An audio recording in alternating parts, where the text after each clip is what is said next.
Hello hi നമസ്കാരം. പുതിയൊരു വീഡിയോയിലേക്ക് സ്വാഗതം. കുറച്ച് ആളുകൾ ലാസ്റ്റ് വീഡിയോയുടെയൊക്കെ താഴെയായിട്ട് കമൻറ്റ് ചെയ്യുന്നൊരു കാര്യമാണ്, ഞങ്ങളിങ്ങനെ രണ്ട് കസേരയിലായിട്ടിരിക്കുന്നതിന് പകരം ഇത് കുറച്ച് കൺജസ്റ്റഡ് ആയിട്ടാണ് ഞങ്ങൾക്ക് ഇരിക്കുമ്പോൾ അത് ഫീൽ ചെയ്യുന്നുണ്ട്, നമുക്കങ്ങനെ റിലാക്സ് ചെയ്തിരിക്കാനുള്ളൊരു സ്പേസ് ഇവിടെ കിട്ടുന്നില്ല. അപ്പോൾ അതൊന്ന് മാറ്റിയിട്ടൊരു സോഫ പോലൊരു സംഭവം ആക്കുകയാണെങ്കിൽ, ഒരു പോഡ്കാസ്റ്റ് സ്വഭാവമൊക്കെ വരികയാണെങ്കിൽ രസമായിരിക്കുമെന്ന് തീർച്ചയായും നമ്മളത് പ്ലാൻ ചെയ്യുന്നുണ്ട്. ഒരു സോഫ അന്വേഷിച്ചുകൊണ്ടിരിക്കുകയാണ്. നമുക്കത് കാണുമ്പം പ്ലീസിങ് ഒക്കെ ആയിരിക്കണമല്ലോ, പിന്നെ നമ്മുടെ ബഡ്ജറ്റിനുള്ളിൽ നിൽക്കാൻ വേണം. അപ്പോൾ അത് എത്രയും പെട്ടെന്ന് തന്നെ സംഭവിക്കും എന്നുള്ള ഒരു പ്രോമിസ് തന്നുകൊണ്ട് നമ്മൾ ഈ വീഡിയോയിലേക്ക് കിടക്കുകയാണ്. ഇപ്രാവശ്യത്തെ മാർച്ച് 8-ാം തീയതി, ഇപ്രാവശ്യം മാത്രമല്ല എല്ലാ വർഷവും മാർച്ച് 8-ാം തീയതി എന്ന് പറയുന്നത് ലോക വനിതാ ദിനമാണ്. അപ്പോൾ വനിതാ ദിനത്തിനൊരു സ്പെഷ്യൽ വീഡിയോ എന്ന് പറഞ്ഞാൽ നമ്മൾ എല്ലാ വർഷവും വനിതാ ദിനമാകുമ്പോൾ കാണുന്നത് ഒരു സ്ത്രീ ഇങ്ങനെ നിൽപ്പുണ്ടാവും, അവർക്കൊരു 15-20 കൈ ഉണ്ടാവും. ഈ കയ്യിൽ ഒരു കയ്യിൽ കുട്ടീനെ പൊക്കി പിടിച്ചിട്ടുണ്ടാവും, മറ്റേ കയ്യിൽ ചൂലുണ്ടാവും, പിന്നെ പച്ചക്കറി ഉണ്ടാവും, കത്തി ഉണ്ടാവും, വാളുണ്ടാവും, ഇങ്ങനെ കുറേ കാര്യമായിട്ട്, അതായത് ഒരു വീട്ടിലെ എല്ലാ ജോലികളും ചെയ്യുന്ന, പറ്റിയാൽ സമൂഹത്തിൽ പറഞ്ഞ എല്ലാ ജോലിയും ചെയ്യുന്ന ഒരു എല്ലാം ചെയ്യാൻ പറ്റുന്ന ഒരാളെന്ന് പറയുന്ന, അത് സത്യത്തിൽ ഒരു ഗ്ലോറിഫിക്കേഷനാണ്. ഒരാളെ കൊണ്ട് പണിയെടുപ്പിക്കാൻ വേണ്ടിയിട്ടുള്ള ഒരു ഗ്ലോറിഫിക്കേഷനാണ്. അറിയാവുന്നവർക്കറിയാം, ചിന്തിക്കുന്നവർക്ക് ദൃഷ്ടാന്തം ഉണ്ടെന്ന് പറയുന്ന പോലെ. അപ്പോൾ ഇപ്രാവശ്യത്തെ വനിതാ ദിനത്തിൽ നമ്മൾ എന്ത് സംസാരിക്കും എന്നിങ്ങനെ സംസാരിച്ച് വന്നപ്പോൾ ശ്രുതി പറയുന്ന ചില കാര്യങ്ങൾ, ഇപ്പോൾ നമ്മുടെ വീഡിയോസിൻ്റെ താഴെ വരുന്ന കമൻറ്റാണ്, ശ്രുതി പറയുന്ന കാര്യങ്ങൾ വളരെയധികം കണക്ട് ചെയ്യാൻ പറ്റുന്ന ഒരു വലിയ സെറ്റ് ഓഫ് വിമൻ ഓഡിയൻസ് നമുക്കുണ്ട്. ഞാൻ പറയുന്നതിന് എപ്പോഴും ഒരു ലിമിറ്റ് ഉണ്ടാകും. കാര്യം നമ്മളൊക്കെ വളർന്നിട്ടുള്ളത് ഒരു പെർട്ടിക്കുലർ സിസ്റ്റത്തിലാണ്. സിസ്റ്റം പറഞ്ഞു ആണുങ്ങൾ ഇങ്ങനെ ആയിരിക്കണം, പെണ്ണുങ്ങൾ ഇങ്ങനെ ആയിരിക്കണം, പെണ്ണുങ്ങളോട് ഇങ്ങനെ ഇടപെടണം, ആണുങ്ങളോട് ഇങ്ങനെ ഇടപെടണം.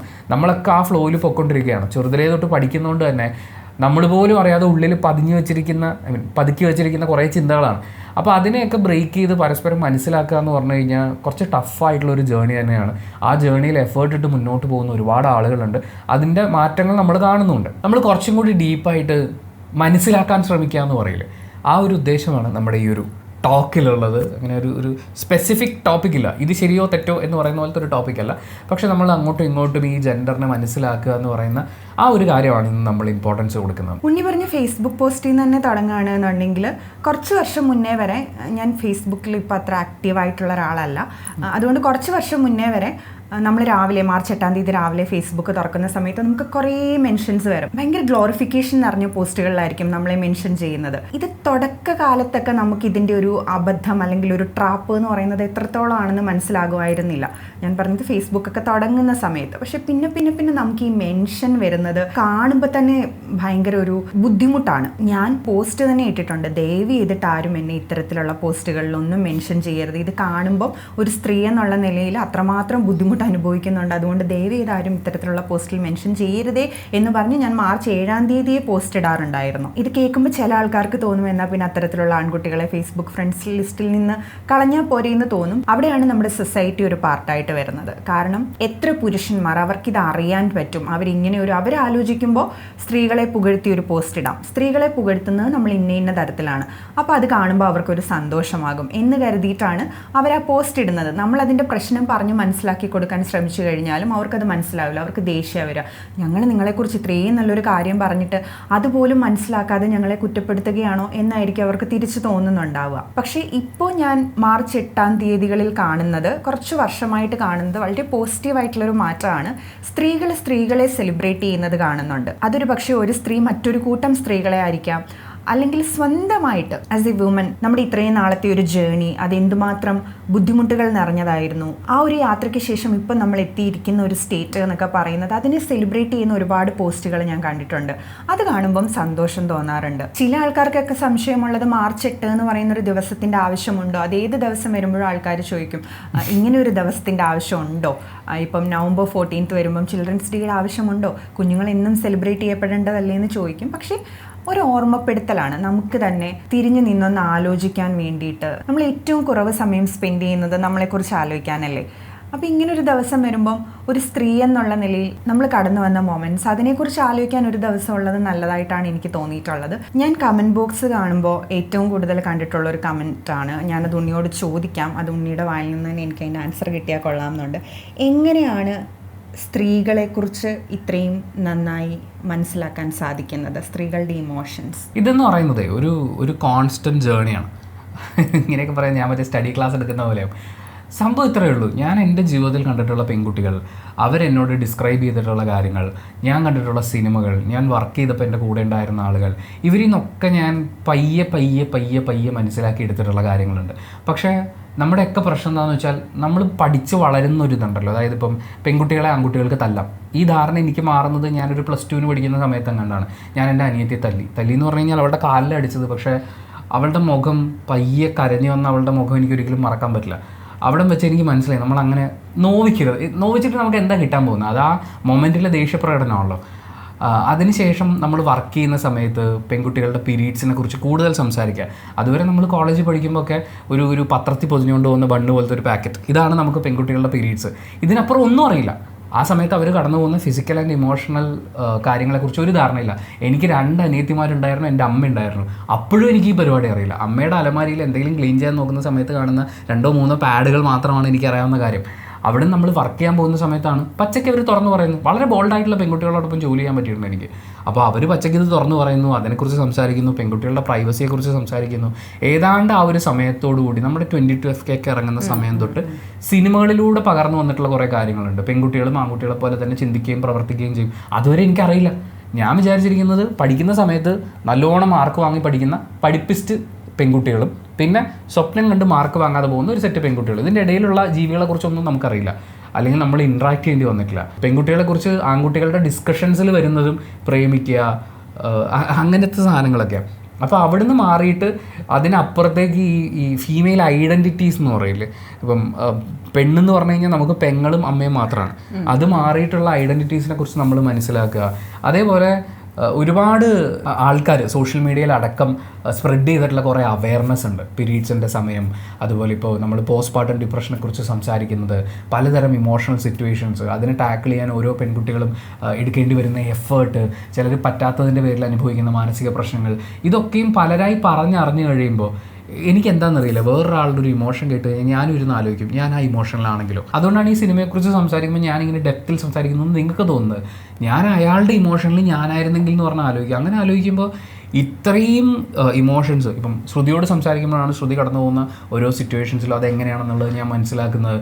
ഇങ്ങനെ നമ്മളിത് മനസ്സിലാക്കി വരുമ്പോൾ അയ്യോ അപ്പം ഞാനായിരുന്നെങ്കിൽ എന്ത് ചെയ്തേനുള്ളൂ ആ സിറ്റുവേഷനിൽ.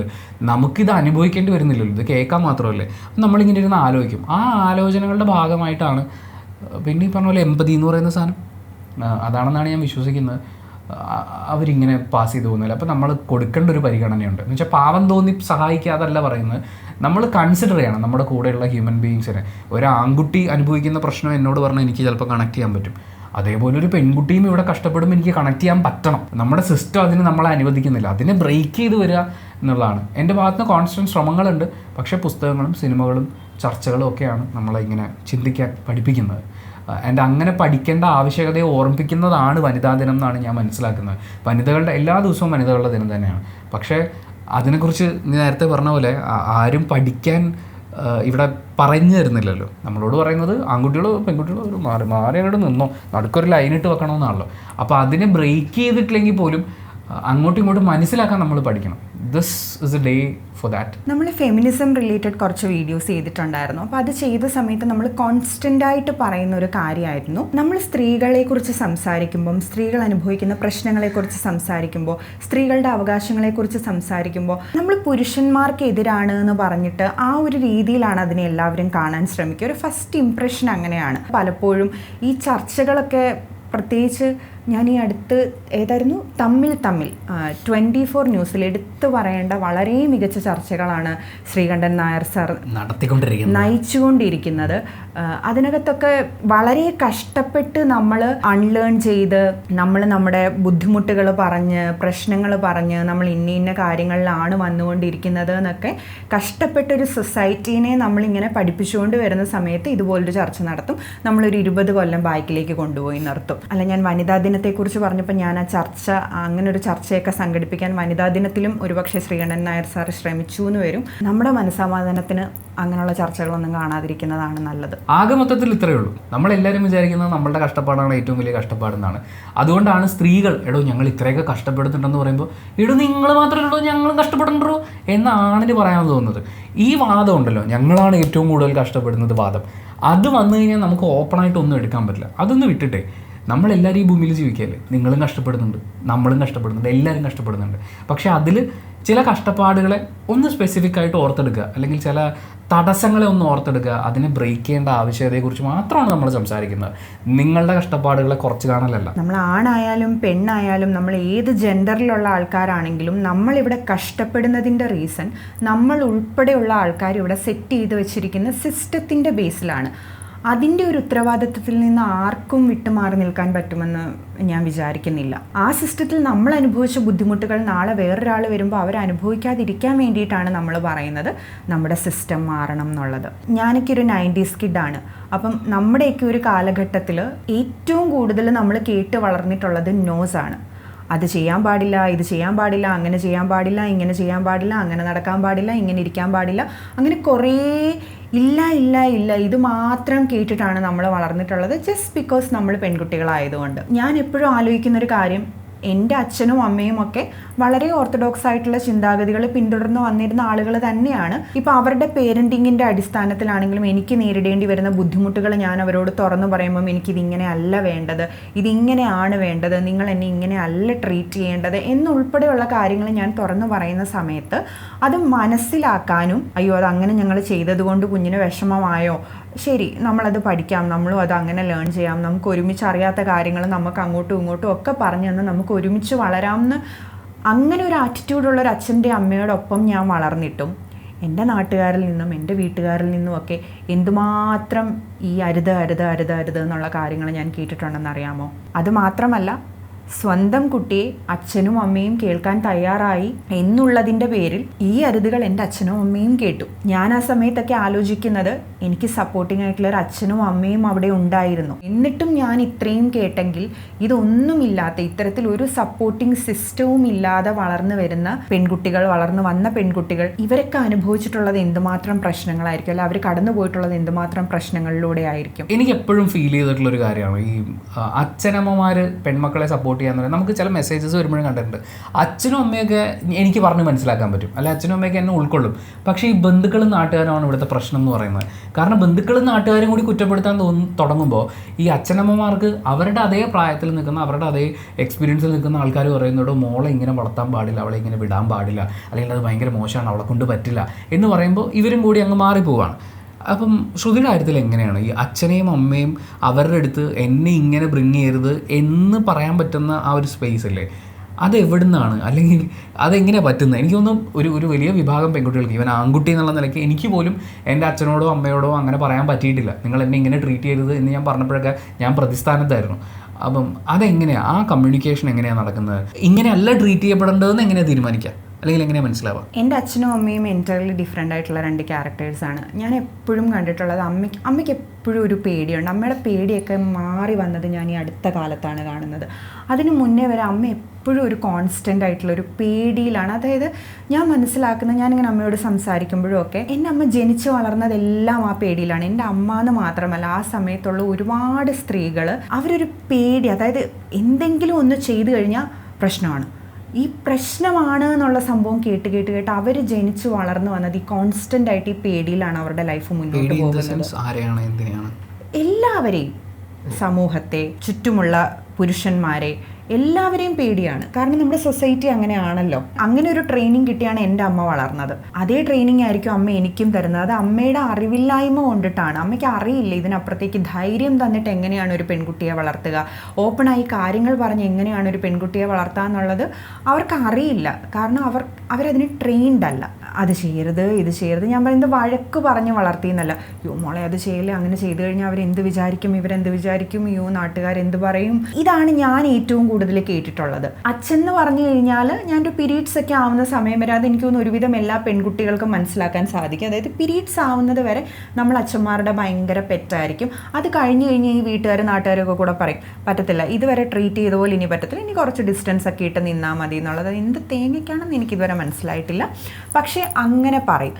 അപ്പം ഞാൻ നോക്കിയപ്പോൾ ഇടയ്ക്ക് എവിടെയോ എനിക്ക് ഈ ഒരു, അതായത് അതുവരെ എല്ലാ ദിവസവും രാത്രിയിൽ എൻ്റെ അച്ഛൻ അത്യാവശ്യം രാഷ്ട്രീയ പ്രവർത്തനങ്ങളും കാര്യങ്ങളും ഒക്കെ ഉള്ള ആളാണ്. ചിലപ്പോൾ അച്ഛൻ വരുമ്പോഴത്തേക്ക് ഞാൻ ഉറങ്ങിയിട്ടുണ്ടാവും. അപ്പോൾ അങ്ങനെ വരുന്ന സമയത്ത് എന്നാലും ഞാൻ ഒരു പാതി ഉറക്കത്തിൽ അച്ഛൻ വന്ന് എനിക്ക് ഉമ്മ തരുന്നതൊക്കെ ഞാൻ ഇങ്ങനെ നോക്കിക്കിടക്കും. അപ്പോൾ ഇതൊക്കെ ഇങ്ങനെ പതിയെ പതിയെ മിസ്സാവാൻ തുടങ്ങിയ സമയത്ത് ഞാൻ ആദ്യമായിട്ട് അച്ഛനൊരു എഴുത്താണ് എഴുതുന്നത്. എനിക്കിത് പറയാമോ എന്നറിയില്ല. അപ്പം ഞാനൊരു എഴുത്തെഴുതി, ഞാൻ ചാച്ചി എന്നാണ് അച്ഛനെ വിളിക്കുന്നത്. ഞാൻ ചാച്ചി ഇങ്ങനെയാണ്, എനിക്കിങ്ങനെ തന്നെ, എനിക്ക് എന്നെ കെട്ടിപ്പിടിക്കണം, എനിക്ക് ഉമ്മ വേണം, എനിക്കിങ്ങനെ ഇല്ലാതെ പറ്റത്തില്ല എന്ന് പറഞ്ഞിട്ട് ഞാനൊരു ലെറ്റർ എഴുതി. കാരണം ഇത് പറഞ്ഞാൽ കുഴപ്പമുണ്ടോയെന്ന് എനിക്ക്, കാരണം അത്തരത്തിലൊരു കമ്മ്യൂണിക്കേഷൻ ഞങ്ങൾ തമ്മിൽ ആദ്യമായിട്ടാണ്. അതിന് മുന്നേ വരെ എനിക്ക് എന്തും പറയാമായിരുന്നൊരു മനുഷ്യൻ, ഞാൻ പറഞ്ഞ് പെട്ടെന്നൊരു മാറ്റം വന്നു എന്നല്ല, അച്ഛനും അങ്ങനെയാണ് ട്രെയിൻ ചെയ്യപ്പെട്ടിരുന്നത്. അതായത് ഞങ്ങളുടെയൊക്കെ നാട്ടിൽ പ്രായമായി എന്നാണ് പറയുക. പെൺകുട്ടികൾ പ്രായമായി കഴിഞ്ഞു കഴിഞ്ഞാൽ മെൻസസ് ആവുന്നതിനെയാണ്. പെൺകുട്ടികൾ പ്രായമായി കഴിഞ്ഞു കഴിഞ്ഞാൽ പിന്നെ അച്ഛന്മാരാണെങ്കിൽ ഒരു ഡിസ്റ്റൻസ് ഇട്ട് നിൽക്കണം. അപ്പോൾ ഇത് ഗ്രാജുവലി വന്ന ഒരു ചേഞ്ചാണ് അച്ഛനിലും. അപ്പോൾ എനിക്കിത് അക്സെപ്റ്റ് ചെയ്യാൻ പറ്റുന്നുണ്ടായിരുന്നില്ല. എനിക്കങ്ങനെ വേണ്ട, എനിക്ക് ആ ഒരു അടുപ്പത്തിൽ എന്നെ ഇത്രയും നാൾ എന്നെ എങ്ങനെയാണോ ട്രീറ്റ് ചെയ്തത് അതേപോലെ തന്നെ ഞാൻ ഇനിയും ട്രീറ്റ് ചെയ്യപ്പെടണം എന്നായിരുന്നു. അപ്പം ഞാനൊരു കത്തെഴുതി. ഞാനൊരു കത്തെഴുതി കഴിഞ്ഞിട്ട് ചാച്ചി അത് മാറിയിരുന്ന് വായിച്ചിട്ട് എന്നോട് സംസാരിച്ചപ്പോൾ ചാച്ചിയും ഭയങ്കര സങ്കടത്തിലാണ് ചാച്ചി അത് എന്നോട് സംസാരിച്ചത്. അതായത് ഞാനിപ്പം അതായത് ശരി എന്ന് കരുതി ചാച്ചി ചെയ്ത ഒരു കാര്യം തെറ്റായി പോയി എന്ന് മനസ്സിലാകുന്ന സമയത്തുള്ള ഒരു വിഷമമില്ലേ, ആ വിഷമത്തിലാണ് എന്നോട് സംസാരിച്ചത്. അന്ന് അതിനുശേഷം ഞാൻ പറഞ്ഞല്ലോ അച്ഛന് അത്യാവശ്യം രാഷ്ട്രീയ പ്രവർത്തനങ്ങളും കാര്യങ്ങളും ഒക്കെ ഉണ്ടായിരുന്നു. അന്ന് അതിനുശേഷം ഒരു പൊതുയോഗത്തിൽ പങ്കെടുക്കാൻ പോയ ചാച്ചി വേറെ എന്തോ ആയിരുന്നു സബ്ജക്റ്റ്, പക്ഷെ അവിടെ കുറേ മുതിർന്ന ആൾക്കാരൊക്കെ വന്നിരുന്ന സമയത്ത്, അച്ഛനമ്മമാരൊക്കെ വന്നിരുന്ന സമയത്ത് ചാച്ചി ഇത് അവിടെ പറഞ്ഞു. ഞാൻ കത്ത് തന്നു എന്നല്ല പറഞ്ഞത്, നിങ്ങൾ കുട്ടികളെ ഇങ്ങനെ ട്രീറ്റ് ചെയ്യണം, നിങ്ങൾ സമൂഹം പറയുന്നത് കേട്ടിട്ട് അവരെ ഇതാക്കരുത്, നിങ്ങൾ നിങ്ങളുടെ മക്കളോട് സംസാരിക്കണം, അവർക്ക് എന്താ വേണ്ടതെന്ന് അറിയണം. എന്നിട്ട് ചാച്ചി എൻ്റെ അടുത്ത് പറഞ്ഞു, ഞാൻ ഇന്ന് അവിടെ പോയിട്ട് ഇതും സംസാരിച്ചു, എനിക്കിത് സംസാരിക്കണമെന്ന് തോന്നി എന്ന് പറഞ്ഞിട്ട്. അപ്പം അത്തരത്തിൽ മനസ്സിലാക്കുന്ന പേരൻസ് ഉണ്ടായിരിക്കുക. പക്ഷേ സ്വന്തം ഇഷ്ടത്തിന്, ഇപ്പം എൻ്റെ കാര്യത്തിലൊക്കെ ആണെങ്കിലും ഞാൻ എന്തെങ്കിലും എനിക്കിഷ്ടമുള്ള കാര്യം ചെയ്യുന്ന സമയത്ത് ഞാൻ ചാച്ചീൻ്റെ അടുത്ത് പറയും, അതായത് എനിക്ക് ഇന്ന കാര്യമാണ് ഞാൻ ചെയ്യാൻ ഉദ്ദേശിക്കുന്നത് എന്ന് ഞാൻ പറയും. ആ പറയുന്ന സമയത്ത് ഇതിന് ഇന്ന പ്രശ്നങ്ങളുണ്ട്, ഇങ്ങനെ ചെയ്താൽ നന്നാവും എന്നുള്ള കാര്യങ്ങളെല്ലാം പറഞ്ഞു തരും. പ്രോപ്പർ ഗൈഡൻസും കാര്യങ്ങളും എല്ലാം അതിനകത്തുണ്ടായിരിക്കും. ഈ സമയത്തും അപ്പുറത്ത് ഉള്ളു നിറയെ പേടിയായിട്ട് എൻ്റെ അമ്മയുണ്ട് കേട്ടോ. പക്ഷേ ഈ വക കാര്യങ്ങളൊക്കെ പറഞ്ഞു തരും. പറഞ്ഞു തന്നതിന് ശേഷം തീരുമാനം എടുക്കേണ്ടത് നമ്മളാണ്. നമ്മൾ ആ തീരുമാനം എടുത്തതിന് ശേഷം, നമ്മൾ ആ തീരുമാനം എടുക്കുമ്പോൾ നമ്മൾ ഭയങ്കര റെസ്പോൺസിബിൾ ആയിരിക്കണം. അത് ഒന്നുകിൽ നന്നായി വരാം, ഇല്ലെങ്കിൽ മോശമായി വരാം. രണ്ട് വന്നാലും നമ്മളതിനെ ഫേസ് ചെയ്യണം. ചാച്ചി കൂടെ ഉണ്ടാവും എന്ന് എൻ്റെ അടുത്ത് എപ്പോഴും, ചാച്ചി അമ്മ എപ്പോഴും കൂടെ ഉണ്ടാവും. അതെനിക്ക് എൻ്റെ ലൈഫിൽ എനിക്കറിയില്ല, ഒരു പെൺകുട്ടി എന്ന് പറയണോ അതോ ഒരു മകൾ അല്ലെങ്കിൽ മകൻ ആരാണെങ്കിലും ഞാൻ എപ്പോഴും വിചാരിക്കുന്ന കാര്യമാണ്. എനിക്ക് എൻ്റെ ലൈഫിൽ ഞാൻ ഒരുപാട് പ്രശ്നങ്ങളിലൂടെ കടന്നു പോയിട്ടുണ്ടെങ്കിലും ഇന്നും ഞാൻ ആലോചിക്കുമ്പം, ഞാൻ ഫോൺ എടുത്ത് ഒന്ന് വിളിച്ചു കഴിഞ്ഞാൽ എൻ്റെ അടുത്ത് ഞാൻ ആദ്യം കേൾക്കുന്ന വാക്കെന്ന് പറയുന്നത് ചാച്ചിയമ്മയുണ്ടല്ലോ, പിന്നെന്താ.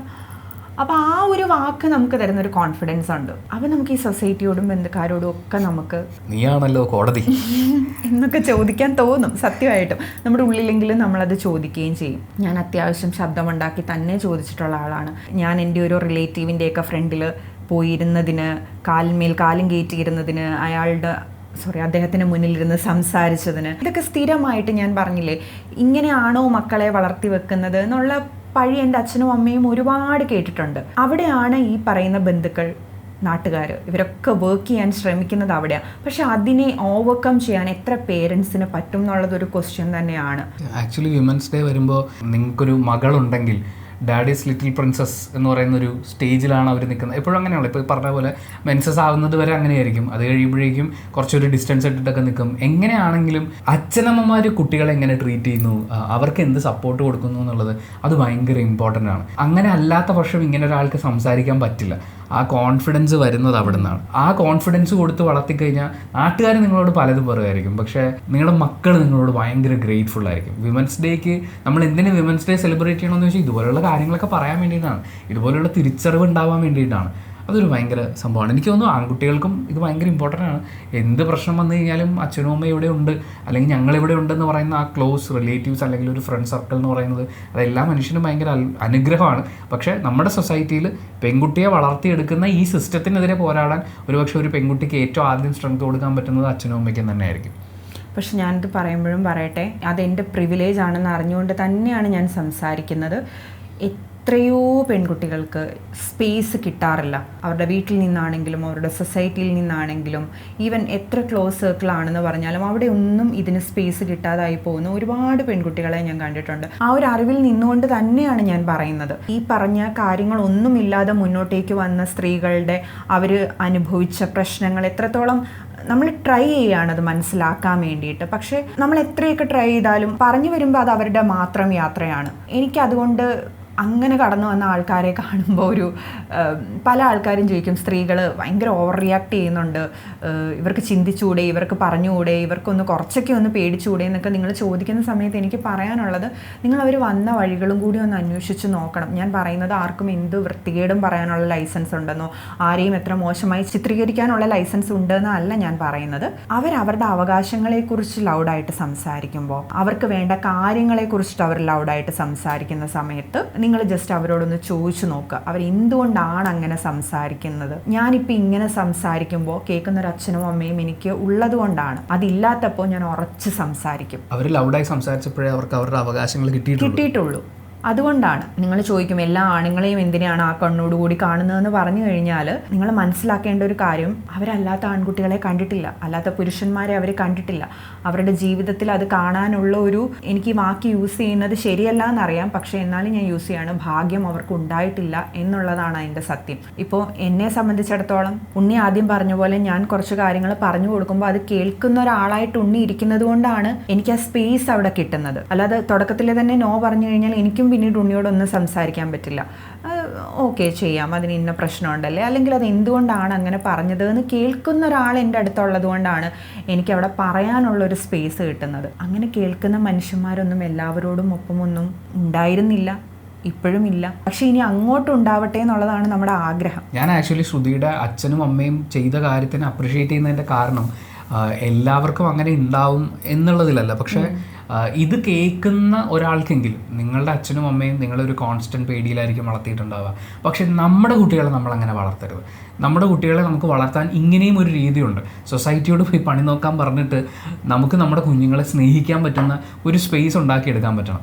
അതൊന്ന് മനസ്സിലാവാൻ വേണ്ടിയിട്ടാണ്, അല്ലെങ്കിൽ ഇത് അപ്രിഷ്യേറ്റ് ചെയ്യപ്പെടേണ്ട മോഡലാണ് എന്നെനിക്ക് തോന്നിയുകൊണ്ടാണ് നമ്മൾ അങ്ങനെ സംസാരിച്ചത്.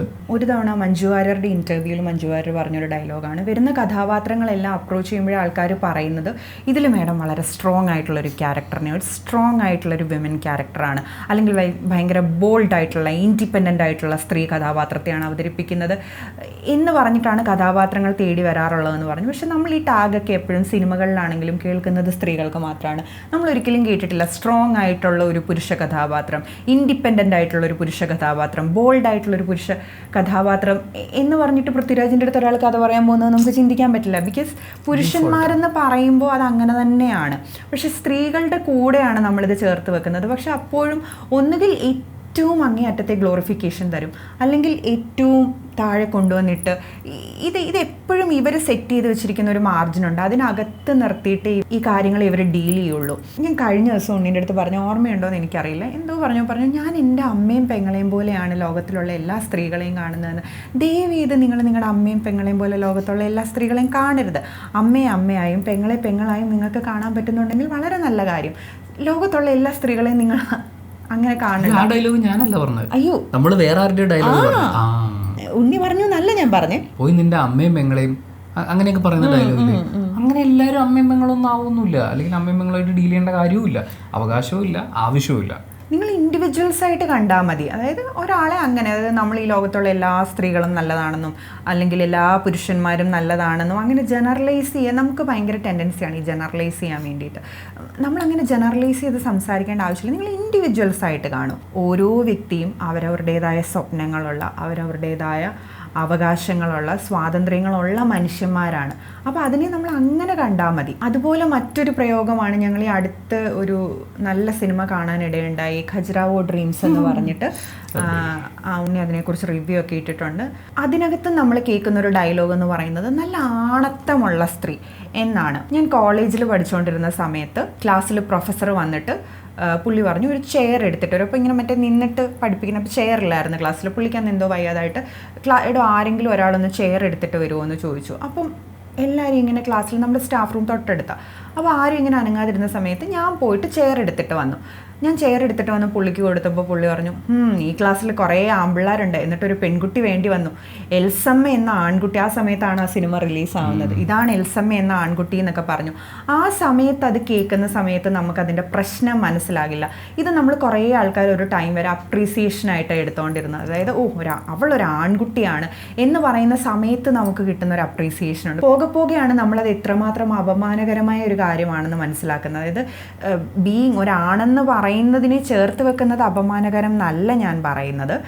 അവിടെയും ഇതാണ് വർക്ക് ചെയ്യുന്നത്. അതായത് സെർട്ടൈൻ ഡ്യൂട്ടീസ് ഉണ്ട്, അല്ലെങ്കിൽ സെർട്ടൈൻ കാര്യങ്ങളുണ്ട്, അത് നമ്മൾ ആണുങ്ങൾക്ക് മാത്രമേ പറ്റുള്ളൂ, ഇത് സ്ത്രീകൾക്ക് മാത്രമേ പറ്റുള്ളൂ. ഈ പുരുഷന്മാരുടെ പ്രശ്നങ്ങളുടെ കാര്യം വരുമ്പോൾ ആൺകുട്ടികൾ അവരുടെ ചെറുപ്പം തൊട്ടേ നീ അത് ചെയ്യണം, ഇത് ചെയ്യണം, നീ ഭാവിയിൽ അങ്ങനെ ആവണം, ഇങ്ങനെ ആവണം എന്ന് പറഞ്ഞിട്ട് ഇവരോട് ഈ ആവണം എന്ന് പറഞ്ഞിട്ടാണ് ഇവരെയും വളർത്തുന്നത്. അതിൻ്റെ കോൺസ്റ്റൻ്റ് ആയിട്ടുള്ള പ്രഷർ അവർക്കുമുണ്ട്. നമ്മുടെ നാട്ടിൽ ആരും അവരവരായി ജീവിക്കാൻ, അവരവരുടെ സ്വപ്നങ്ങൾക്ക് വേണ്ടി ജീവിക്കാൻ എത്ര കുട്ടികളെ പ്രാപ്തരാക്കുന്നുണ്ട് എന്നുള്ളത് സ്റ്റിൽ ഒരു ക്വസ്റ്റ്യൻ ആണ്. നമ്മൾ ബേസിക്കലി പഠിപ്പിക്കുന്നത് ഒരു കുട്ടി ഉണ്ടായി കഴിഞ്ഞാൽ ആ കുട്ടിയെ ആൺകുട്ടിയായി വളരുക, ഒരു കുട്ടി ഉണ്ടായി പെൺകുട്ടിയായി വളർത്തുക, ഇത് രണ്ടും ഉള്ളൂ. അങ്ങനെ വളരുക. ആണായിട്ട് നിങ്ങൾ ജനിച്ചിട്ടുണ്ടെങ്കിൽ അല്ലെങ്കിൽ ആണാണെന്ന് അവർ ഐഡൻറ്റിഫൈ ചെയ്ത് കഴിഞ്ഞാൽ പിന്നെ നീ ചെയ്യേണ്ടത് ഇതാണ്, നീ ലൈഫിൽ എടുക്കേണ്ട ഡ്യൂട്ടീസ് ഇതൊക്കെയാണ്, നീ എടുക്കേണ്ടി വരുന്ന സ്ട്രെസ് ഇതാണ്, എത്ര സ്ട്രെസ് വന്നാലും നീ ഇത് എടുത്തേ പറ്റുള്ളൂ, ആൺപിള്ളേർ കരയാൻ പാടില്ല എന്നൊക്കെ പറഞ്ഞ് പഠിപ്പിക്കുന്ന എത്രയോ നമ്മളിപ്പോൾ അതിനെ കണ്ടേൺ ചെയ്ത് തുടങ്ങിയിട്ടുണ്ട്. അതേപോലെ തന്നെ ഒരു പെൺകുട്ടിയായിട്ട് ജനിച്ചാൽ പെൺകുട്ടി ഇങ്ങനെയാണ് എന്ന് പറയുന്നൊരു സാധനമുണ്ട്. ഞാനും ഇതേപോലെ പലർക്കും കോംപ്ലിമെൻ്റ് ഒക്കെ കൊടുത്തിട്ടുണ്ടായിരുന്നു, ആൺപിള്ളേരൊക്കെ പോലെയാണല്ലോ എന്നൊക്കെ പറയുന്നത്. പക്ഷേ ഇപ്പോഴാണ് അതിൻ്റെ ഒരു വൃത്തികേട് മനസ്സിലാകുന്നത്. അത് ഈ പറഞ്ഞ പോലെ ആണുമായിട്ട് ചേർത്ത് വെക്കുന്നതുകൊണ്ടല്ല, ആണിനെ അത് ചെയ്യാൻ പറ്റൂ, എന്നിട്ട് നീ ചെയ്തല്ലോ, അതായത് നിനക്കത് ചെയ്യാൻ പറ്റില്ല, അല്ലെങ്കിൽ നീ അത് ചെയ്യാൻ പാടില്ലായിരുന്നു. ഈ വളർത്തപ്പെടുന്നതിൽ ഇതിന് വലിയൊരു പങ്കുണ്ടെന്ന് പറയുന്നതിൻ്റെ റീസൺ നമ്മളിപ്പോൾ ഇത്രയൊക്കെ പറയുമ്പോഴും ഈ വീഡിയോ കാണുന്നതിൽ ഉൾപ്പെടെ എത്രയോ ആൾക്കാർ ഈ ലൂപ്പിൽ ഇവർ പെട്ടുപോയി കിടക്കുവാണ്.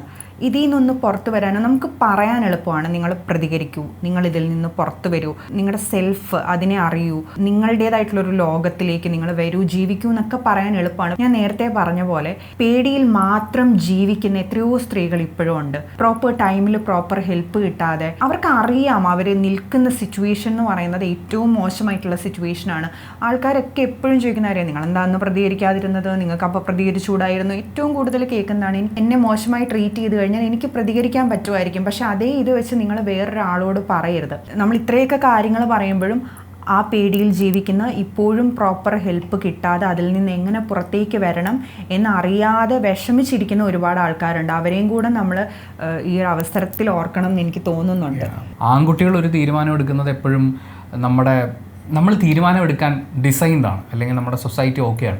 എനിക്കിപ്പോൾ ഇവിടെ നിൽക്കുന്നതിനോട് വലിയ താല്പര്യമില്ല, എനിക്കിപ്പോൾ നാട് വിട്ടു പോകണം, ഓക്കെ നാട് വിട്ടു, നീ ആൺകുട്ടിയില്ലേ, നീ എവിടെ പോലും ചോദിച്ചോളൂ, നീ വെക്കോ. പക്ഷേ ഒരു പെൺകുട്ടി ഒരു തീരുമാനം എടുക്കുമ്പോൾ അവൾ ആക്ച്വലി ആ തീരുമാനം എടുക്കാൻ വേണ്ടി പോരാടുന്നത് അവളുടെ ഇന്നർ സെൽഫുണ്ട്, അവളുടെ പേരൻസ് ഉണ്ട്, സൊസൈറ്റി ഉണ്ട്, ഇനി ചെന്ന് നിൽക്കാൻ പോകുന്ന സ്ഥലമുണ്ട്, അവിടുത്തെ ഒരു പുരുഷ സമൂഹമുണ്ട്, അവിടുത്തെ ഒരു ഫാമിലി സെറ്റപ്പ് ഉണ്ട്. അങ്ങനെ ഒരു 100,000 കാര്യങ്ങളോട് പല രീതിയിൽ പോരടിച്ചിട്ടാണ് ഒരു പെൺകുട്ടിക്ക് ഒരു ഡിസിഷൻ എടുക്കാൻ പറ്റുക. ആൺകുട്ടിക്ക് അത്രയും സമയം എടുക്കില്ല. എന്നുവെച്ചാൽ തടസ്സങ്ങളൊന്നുമില്ല, നമുക്ക് ലൈഫ് ഈസി ആണെന്നല്ല ഞാൻ പറയുന്നത്. പക്ഷേ ഒരു പെൺകുട്ടി തീരുമാനം എടുക്കുന്നത് ആൺകുട്ടി തീരുമാനം എടുക്കുന്നതിനേക്കാൾ ടഫായിട്ടുള്ളൊരു പ്രോസസ്സാണ്. അപ്പോൾ അത് എടുക്കാൻ പറ്റാത്ത ആൾക്കാരെ, അത് അവർ വളർന്നു വന്നിട്ടുള്ള സിസ്റ്റം തന്നെയാണ്. ആ കുറവ് നമ്മൾ തിരിച്ചറിയണം. ശ്രുതി വളർന്നു വന്നിട്ടുള്ള സാഹചര്യം കേൾക്കുമ്പോൾ എനിക്ക് തന്നെ ചേട്ടല്ല, ഞാൻ പോലും ചില കാര്യങ്ങൾ എൻ്റെ ഒന്നും കുട്ടിക്കാലത്ത് അങ്ങനെ ആയിരുന്നില്ല, അതിൻ്റെ നേരെ ഓപ്പോസിറ്റ് ആയിരുന്നു. അങ്ങനെയുള്ളത് കൊണ്ട് എനിക്കുള്ള എൻ്റെ ക്യാരക്ടറിലുള്ള പ്രശ്നങ്ങൾ എനിക്ക് മനസ്സിലാക്കാൻ പറ്റും. അപ്പോൾ ഈ സിറ്റുവേഷൻ ഇതിൻ്റെ കൂടെ തന്നെ ഈ സൊസൈറ്റിയിൽ പ്രഷറും കൂടി അനുഭവിച്ചു എന്നുള്ളൊരു പെൺകുട്ടിയെക്കുറിച്ച് ഞാൻ ആലോചിക്കുമ്പോൾ എനിക്കതൊരു ഭീകരാവസ്ഥയായിട്ടാണ് തോന്നുന്നത്. എത്ര ശബ്ദം ഉണ്ടാക്കേണ്ടി വന്നിട്ടുണ്ടാവും അവിടെ നിന്നൊരു സ്ട്രോങ് ആയിട്ടുള്ളൊരു ശബ്ദമായ ഒരു പെൺകുട്ടിക്ക് മാറാൻ വേണ്ടിയിട്ട്. അങ്ങനെ മാറാൻ പറ്റിയിട്ടില്ലാത്ത ആളുകളെ നമ്മൾ കുറ്റം പറയുകയോ കുറച്ച് കാണുകയോ ചെയ്യരുത്. പെൺകുട്ടിയായിട്ടിരിക്കുക എന്ന് പറയുമ്പോഴേ ഒരു പെണ്ണായതിൻ്റെ പേരിൽ ഒരു തവണയെങ്കിലും വിഷമിച്ചിട്ടില്ലാത്ത അല്ലെങ്കിൽ കരഞ്ഞിട്ടില്ലാത്ത സ്ത്രീകൾ ഭയങ്കര കുറവായിരിക്കും എന്നാണ് ഞാൻ വിശ്വസിക്കുന്നത്. ഇപ്പോൾ അതിന് മാറ്റമുണ്ട്. ഇപ്പോൾ ഒരു പെൺകുട്ടി ജനിച്ചു വളരുമ്പോൾ കുറേയൊക്കെ ആൾക്കാർ അവളെ ട്രെയിൻ ചെയ്യിക്കുന്നത് ഇൻഡിപെൻഡൻ്റ് ആയിട്ടുള്ള ഒരാളായിട്ട് മാറാൻ വേണ്ടിയിട്ടാണ്. പക്ഷെ ഒരു ടൈം വരെ ഇപ്പോഴും ഉണ്ട് കേട്ടോ. പക്ഷെ ഒരു ടൈം വരെ മെജോറിറ്റി ആൾക്കാർ പെൺകുട്ടികളെ വളർത്തിക്കൊണ്ട് വന്നിരുന്നത്, പ്രിപ്പയർ ചെയ്തിരുന്നത് ഒരു ഭാര്യയായിട്ട് എങ്ങനെ വേറൊരു വീട്ടിൽ പോയി ജീവിക്കാൻ പറ്റും, അതായത് വേറൊരു വീട്ടിൽ പോയി ജീവിക്കാൻ വേണ്ടിയിട്ടാണ് ട്രെയിൻ ചെയ്ത് കൊണ്ടുവരുന്നത്. അതിൻ്റെ ഭാഗമായിട്ടാണ് നമ്മളെ തുടക്കത്തിലെ ഈ പാചകം പഠിപ്പിക്കുന്നു, ക്ലീനിങ് പഠിപ്പിക്കുന്നു, സഹിക്കാൻ പഠിപ്പിക്കുന്നു, ക്ഷമിക്കാൻ പഠിപ്പിക്കുന്നു. എന്നിട്ട് നമ്മളോട് പറയും ഭൂമിയോളം ക്ഷമയുള്ള ഭൂമിദേവിയെ പോലെയാണ് സ്ത്രീ എന്ന് പറയും. അതായത് ഈ സരസ്വതി ദേവി ഇരിക്കുന്നത് മറ്റേ താമരയുടെ, ഇതാരെങ്കിലും ബാൻ ചെയ്യുമോ? ഇല്ലായിരിക്കുമല്ലോ അല്ലേ? ഈ സരസ്വതി ദേവി ഇരിക്കുന്നത് മറ്റേ താമരയുടെ, അതായത് അത്രമാത്രം എളിമയുള്ള ഒട്ടും സ്വാർത്ഥയല്ലാത്ത ദേവിയാണ് സരസ്വതി ദേവി. ആ അറിവിന്റെ ഒന്നും അഹങ്കാരമില്ലാതെ, അതുകൊണ്ടാണ് താമരയിൽ ഇരിക്കാൻ പറ്റുന്നത്. ഒരു പെൺകുട്ടിക്ക് അങ്ങനെ ആയിരിക്കണം, അല്ലെങ്കിൽ ഭൂമി ദേവിയെ പോലെ ആയിരിക്കണം. നമ്മളെ ഒരുപാട് ആൾക്കാർ ചവിട്ടും, പക്ഷെ നമ്മൾ സഹിക്കണം. ഇതൊക്കെയാണ് നമ്മൾ ഈ കേട്ട് വളർന്നുകൊണ്ടിരിക്കുന്നത്. ഇപ്പോഴത്തെ പെൺകുട്ടികൾ കുറേ ആൾക്കാർ അങ്ങനെ കേട്ട് വളരുന്നില്ലല്ലോ എന്നോർക്കുന്ന സമയത്ത് ഒരു സന്തോഷമൊക്കെ തോന്നുന്നുണ്ട്. സന്തോഷമല്ല, സത്യത്തിൽ ആശ്വാസമാണ്. ഈ ആശ്വാസം കഴിഞ്ഞാണല്ലോ നമ്മൾ സന്തോഷത്തിലേക്ക് എത്തുക. ആശ്വാസത്തിൻ്റെ സ്റ്റേജ് കഴിഞ്ഞിട്ടില്ല. കുറേയൊക്കെ ഇനിയിപ്പോൾ ഒരുപക്ഷെ ഒരു 2-3 ജനറേഷനോടൊക്കെ ആവുന്ന സമയത്ത് നമുക്ക് ഇതൊക്കെ ഒന്ന് മറന്ന് നമ്മളൊരു സന്തോഷത്തിലേക്ക് എത്തുമായിരിക്കും. Of the people, by the people, for the people, അങ്ങനെയാണ് പെൺകുട്ടികളെ ഇവിടെ വളർത്തപ്പെടുന്നത്. ഇത് നാട്ടുകാരുടെ സ്വത്താണ്. നാട്ടുകാർ പറയുന്ന പോലെ സിസ്റ്റം അനുസരിച്ച് ജീവിക്കാൻ വേണ്ടിയിട്ടുള്ള ഒരു സംഭവമായിട്ടാണ്. കറക്റ്റ് സ്റ്റേറ്റ്മെന്റ് അത്. ഇനി മറ്റു ചില ആൾക്കാരുണ്ട്, ഈ സ്വാതന്ത്ര്യം കൊടുക്കുന്ന വ്യക്തികളാണ് അവർ. അതിൽ എല്ലാ കാലത്തും നിലനിർത്തി സ്വാതന്ത്ര്യം കൊടുത്തിട്ടില്ലായിരുന്നു, പക്ഷെ ഇപ്പൊ സ്വാതന്ത്ര്യം കൊടുക്കുന്നുണ്ടല്ലോ എന്ന് പറയുന്ന ആൾക്കാർ ഭയങ്കര ട്രെൻഡിൽ നിൽക്കുന്ന ഒരു ടൈമാണ്. അതായത് പെൺകുട്ടികൾക്ക് വിദ്യാഭ്യാസം കൊടുക്കും, നമുക്കല്ലെങ്കിലും എല്ലാം ഇങ്ങനെ കിട്ടുക ചെയ്യുക. അതായത് നിങ്ങൾക്ക് ഇഷ്ടമുള്ള ഡ്രസ്സ് ധരിക്കാനുള്ള സ്വാതന്ത്ര്യം തരും, വിദ്യാഭ്യാസം തരും, യാത്ര ചെയ്യാനുള്ള സ്വാതന്ത്ര്യം തരും, നിങ്ങൾക്ക് സംസാരിക്കാനുള്ള സ്വാതന്ത്ര്യം തരും. അതായത് അത്യാവശ്യം സ്വാതന്ത്ര്യം കാര്യങ്ങളും ഒക്കെ നമുക്ക് കിട്ടും. എന്നിട്ട് നമുക്കൊരു ജോലി ചെയ്യാനുള്ള സ്വാതന്ത്ര്യവും കൂടി നമുക്ക് അവർ തരും. പക്ഷേ പ്രശ്നം എന്താണെന്ന് പറഞ്ഞാൽ, ഒരു ഷിഫ്റ്റ് എൻഡ് ചെയ്യുന്ന സമയത്ത് നമ്മുടെ അടുത്ത ഷിഫ്റ്റ് സ്റ്റാർട്ട് ചെയ്യും. അതായത് രാവിലെ ഒരു ഷിഫ്റ്റ് ഉണ്ട്, അതായത് വെളുപ്പിനെ എഴുന്നേറ്റ് വീട്ടിലെ ജോലികളും കാര്യങ്ങളും എല്ലാം കഴിഞ്ഞ് ഹസ്ബൻഡും മക്കളും, ഇനി ഹസ്ബൻഡിൻ്റെ വീട്ടിലാണെങ്കിൽ അവിടുത്തെ കാര്യങ്ങളും എല്ലാം ചെയ്ത് വെച്ച്, നമ്മുടെ പ്രിയങ്ക ചേച്ചിയൊക്കെ പറയുന്നത് പോലെ എത്ര ക്ഷീണമാണെങ്കിലും പനിയാണെങ്കിലും കൊറോണ പിടിച്ചിരിക്കുകയാണെങ്കിലും രാവിലെ ഓക്സിജൻ സിലിണ്ടർ എടുത്തിട്ടായാലും ശരി, ഈ കാര്യങ്ങളൊക്കെ നമ്മൾ ചെയ്ത് വെക്കണം. അങ്ങനെ ഒരു ഷിഫ്റ്റ് കഴിയും. മോർണിംഗ് ഷിഫ്റ്റ് കഴിഞ്ഞു. പിന്നെ മോർണിംഗ് ടു ഈവനിങ് നമ്മുടെ ഷിഫ്റ്റ് എന്ന് പറയുന്നത്, നമ്മൾ ഏത് ഓഫീസിലാണോ വർക്ക് ചെയ്യുന്നത് അതിന് വർക്ക് ഫ്രം ഹോം ആണെങ്കിൽ അങ്ങനെ, അല്ലെങ്കിൽ പോകുമ്പോൾ അത് അതേപോലെ നമ്മൾ ചെയ്യുക, കാര്യങ്ങൾ ചെയ്യുക, തിരിച്ചു വരിക. ഇനി ഈവനിങ് ഷിഫ്റ്റ്, നൈറ്റ് ഷിഫ്റ്റ് ഇതുമുണ്ട്. അതായത് നമ്മൾ തിരിച്ച് വീട്ടിലെത്തിയതിന് ശേഷം വൈകുന്നേരത്തെ കാപ്പി ഉൾപ്പെടെ തൊട്ട് ഡിന്നർ വരെയുള്ള ബാക്കി കാര്യങ്ങൾ ചെയ്ത് തീർത്ത് വെക്കുക. ഞാനൊരു റൗണ്ട് ടേബിൾ കണ്ടുകൊണ്ടിരുന്ന സമയത്ത് അതിനകത്ത് അവർ പറഞ്ഞതാണ്, സത്യത്തിൽ ഇത്തരത്തിൽ വർക്ക് ചെയ്യാനുള്ള സ്വാതന്ത്ര്യം നിങ്ങൾ അനുവദിച്ച് തരുന്നൊരു സ്വാതന്ത്ര്യം ഉണ്ടല്ലോ, അത് കിട്ടുന്നത് സ്ത്രീകൾക്ക് എക്സ്ട്രാ ബേർഡനാണ്. പുറത്തുപോയി ആ ജോലിയും ചെയ്യണം, തിരികെ വീട്ടിൽ വന്നിട്ട് അവിടെയുള്ള ജോലികളും ചെയ്യണം. നമ്മൾ എന്തിനാ സത്യത്തിൽ ജോലിക്ക് പോകുന്നത്? നമുക്ക് സ്വന്തമായിട്ട് വരുമാനം ഉണ്ടാകാൻ, നമുക്കൊന്ന് ഇൻഡിപെൻഡൻ്റ് ആയിട്ട് നിൽക്കാൻ, നമ്മുടെ ജീവിതം ആസ്വദിക്കാൻ, ഇതിനൊക്കെ വേണ്ടിയിട്ടല്ലേ? ഒന്ന് സമാധാനമായി കിടന്നുറങ്ങാൻ സ്വസ്ഥമായിട്ട്. പക്ഷേ ഇതൊന്നും ഇങ്ങനൊരു സിസ്റ്റത്തിൽ കിട്ടുമെന്ന് എനിക്ക് തോന്നുന്നില്ല. അത് നിങ്ങൾ ആ സിസ്റ്റത്തിന് മനസ്സിലാക്കാത്തതുകൊണ്ടാണ്. ശരിക്കും എന്തിനാണ് പെൺകുട്ടി ജോലിക്ക് പോയിക്കോട്ടെ എന്ന് പറഞ്ഞത്? അതായത് ഇന്നത്തെ കാലത്ത് നമ്മുടെ ജീവിത ചെലവുകൾ കൂടി വരികയാണ്. ഒരാളുടെ വരുമാനത്തിൽ മാത്രം നമുക്ക് നിലനിന്ന് പോരാൻ പറ്റില്ല. ടൗണിലൊക്കെ താമസിക്കണമെങ്കിൽ കുട്ടികളുടെ പഠിത്തം, അതിൻ്റെ ചിലവ്, ബാക്കി ജീവിത ചിലവുകൾ, പെട്രോളിൻ്റെ വില കൂടി വരുന്നു. അപ്പോൾ ഒരാളും കൂടി ജോലിക്ക് പോയി കഴിഞ്ഞാൽ അത്രയും കൂടി വരുമാനം കിട്ടും. അങ്ങനെ ഒരു വരുമാനം കിട്ടാൻ വേണ്ടിയിട്ടാണ്, അതായത് രാവിലെ തൊട്ട് വൈകുന്നേരം വരെ വീട്ടിൽ ജോലി ചെയ്തുകൊണ്ടിരുന്ന സ്ത്രീയെ നമ്മൾ ഒരു 9 to 5 ഒരു ജോബിന് വിടുന്നു. ജോബിന് വിട്ടിട്ട് ആ സാലറിയും കൂടി നിങ്ങൾ കൊണ്ടുവരണം. അപ്പോൾ നമുക്ക് ഈ ജീവിത ചെലവുകളൊക്കെ നിയന്ത്രിക്കാൻ വേണ്ടിയിട്ട് സാധിക്കും. അതിൽ നിന്ന് ബാക്കിയുള്ള പണി ചെയ്യണം, അത് നിങ്ങൾക്ക് മാറ്റി വെക്കാൻ പറ്റില്ല. പക്ഷേ ഇന്നത്തെ കാലത്ത് അതുകൊണ്ടാണ്, അല്ലാണ്ട് സ്ത്രീകൾ ജോലിക്ക് പോയിട്ട് ജീവിക്കേണ്ട ഗതികളൊന്നും നമുക്കില്ല. അതാണ് ആ സാധനം. പണ്ട് ഞാൻ ഏറ്റവും കൂടുതൽ കേട്ടിട്ടുള്ളതാണ്, ഈ ചിലവൊക്കെ കൂടി വരുമ്പോൾ രണ്ടുപേരും ജോലിക്ക് പോയാൽ പറ്റൂ, അതുകൊണ്ട് പെൺകുട്ടിക്ക് വിദ്യാഭ്യാസം വേണം. അല്ലാതെ വിദ്യാഭ്യാസമുള്ള വിവരമുള്ള പെൺകുട്ടിയെ വേണമെന്ന് വെച്ചിട്ടല്ല, ജോലിക്ക് വിടാൻ പാകത്തിന് വിദ്യാഭ്യാസം വേണമെന്ന് വിചാരിച്ചിട്ടാണ് വിദ്യാഭ്യാസമുള്ള പെൺകുട്ടികൾക്ക് ഒരു സമയത്ത് ഒരു ഡിമാൻഡ് വന്നത്. ഒരു പ്രപഞ്ചിക് സത്യമാണ്. നമ്മൾ ഈ സ്ത്രീകളൊക്കെ ഒരുമിച്ചിരിക്കുന്ന സമയത്ത് അതിനകത്ത് വരുന്ന മെയിൻ ഒരു ഡയലോഗ് ഒന്നാണ് ഞാൻ പറയാം, അത് നിങ്ങൾക്കും റിലേറ്റ് ചെയ്യാൻ പറ്റുമായിരിക്കും. ഇപ്പോൾ ഫോർ എക്സാമ്പിൾ കുക്കിംഗ് ഒരുപാട് ഇഷ്ടമുള്ള ആൾക്കാരുണ്ടായിരിക്കും, ക്ലീനിങ് ഇഷ്ടമുള്ള ആൾക്കാരുണ്ടായിരിക്കും, ഓർഗനൈസ് ചെയ്ത് സാധനങ്ങൾ വെക്കാൻ ഇഷ്ടമുള്ള ആൾക്കാരുണ്ടായിരിക്കും. ഇപ്പോൾ ഫുഡ് നമ്മൾ സ്വന്തമായിട്ടുണ്ടാക്കി നമ്മൾ കഴിക്കുന്നത് കൂടാതെ ആൾക്കാരെ വിളിച്ചിട്ട് അവർക്കൊക്കെ നല്ല ഫുഡ് ഉണ്ടാക്കി കൊടുക്കാൻ ഇഷ്ടപ്പെടുന്ന മനുഷ്യന്മാരൊക്കെ ഉണ്ടായിരിക്കും. പിന്നെ എന്താണ് നിങ്ങൾക്കിത് വേറൊരു വീട്ടിൽ പോയി ചെയ്താലെന്ന് ചോദിക്കും. അവിടുത്തെ പ്രശ്നം എന്താണെന്ന് പറഞ്ഞു കഴിഞ്ഞാൽ, ഞങ്ങൾ ചെയ്യും, അത് ഞങ്ങൾക്ക് ഇഷ്ടമുള്ളത് കൊണ്ടാണ്, പക്ഷെ ഞങ്ങളോട് ചെയ്യാൻ പറയരുത്.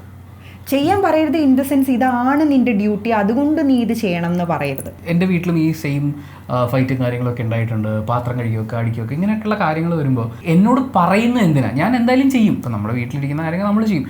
പക്ഷേ എന്തിനാ എന്നെ ഇങ്ങനെ പറഞ്ഞ് നിർബന്ധിച്ച്, അല്ലെങ്കിൽ ഞാൻ മാത്രം ചെയ്യേണ്ടതാണെന്ന് പറയുന്ന സെൻസ് വെക്കുന്നതെന്ന് പറഞ്ഞിട്ട് അനിയത്തിമാർ സ്ഥിരമായി വഴക്കുണ്ടാക്കിക്കൊണ്ടിരുന്ന ഒരു പ്രോസസ്സ് തന്നെയാണ്. പക്ഷേ ആർക്കും മടി ഉണ്ടായിട്ടോ താല്പര്യമില്ലാഞ്ഞിട്ടോ അല്ല, ഞാൻ ഈ ജെൻഡറിലായതുകൊണ്ട് ഞാനത് ചെയ്യണം.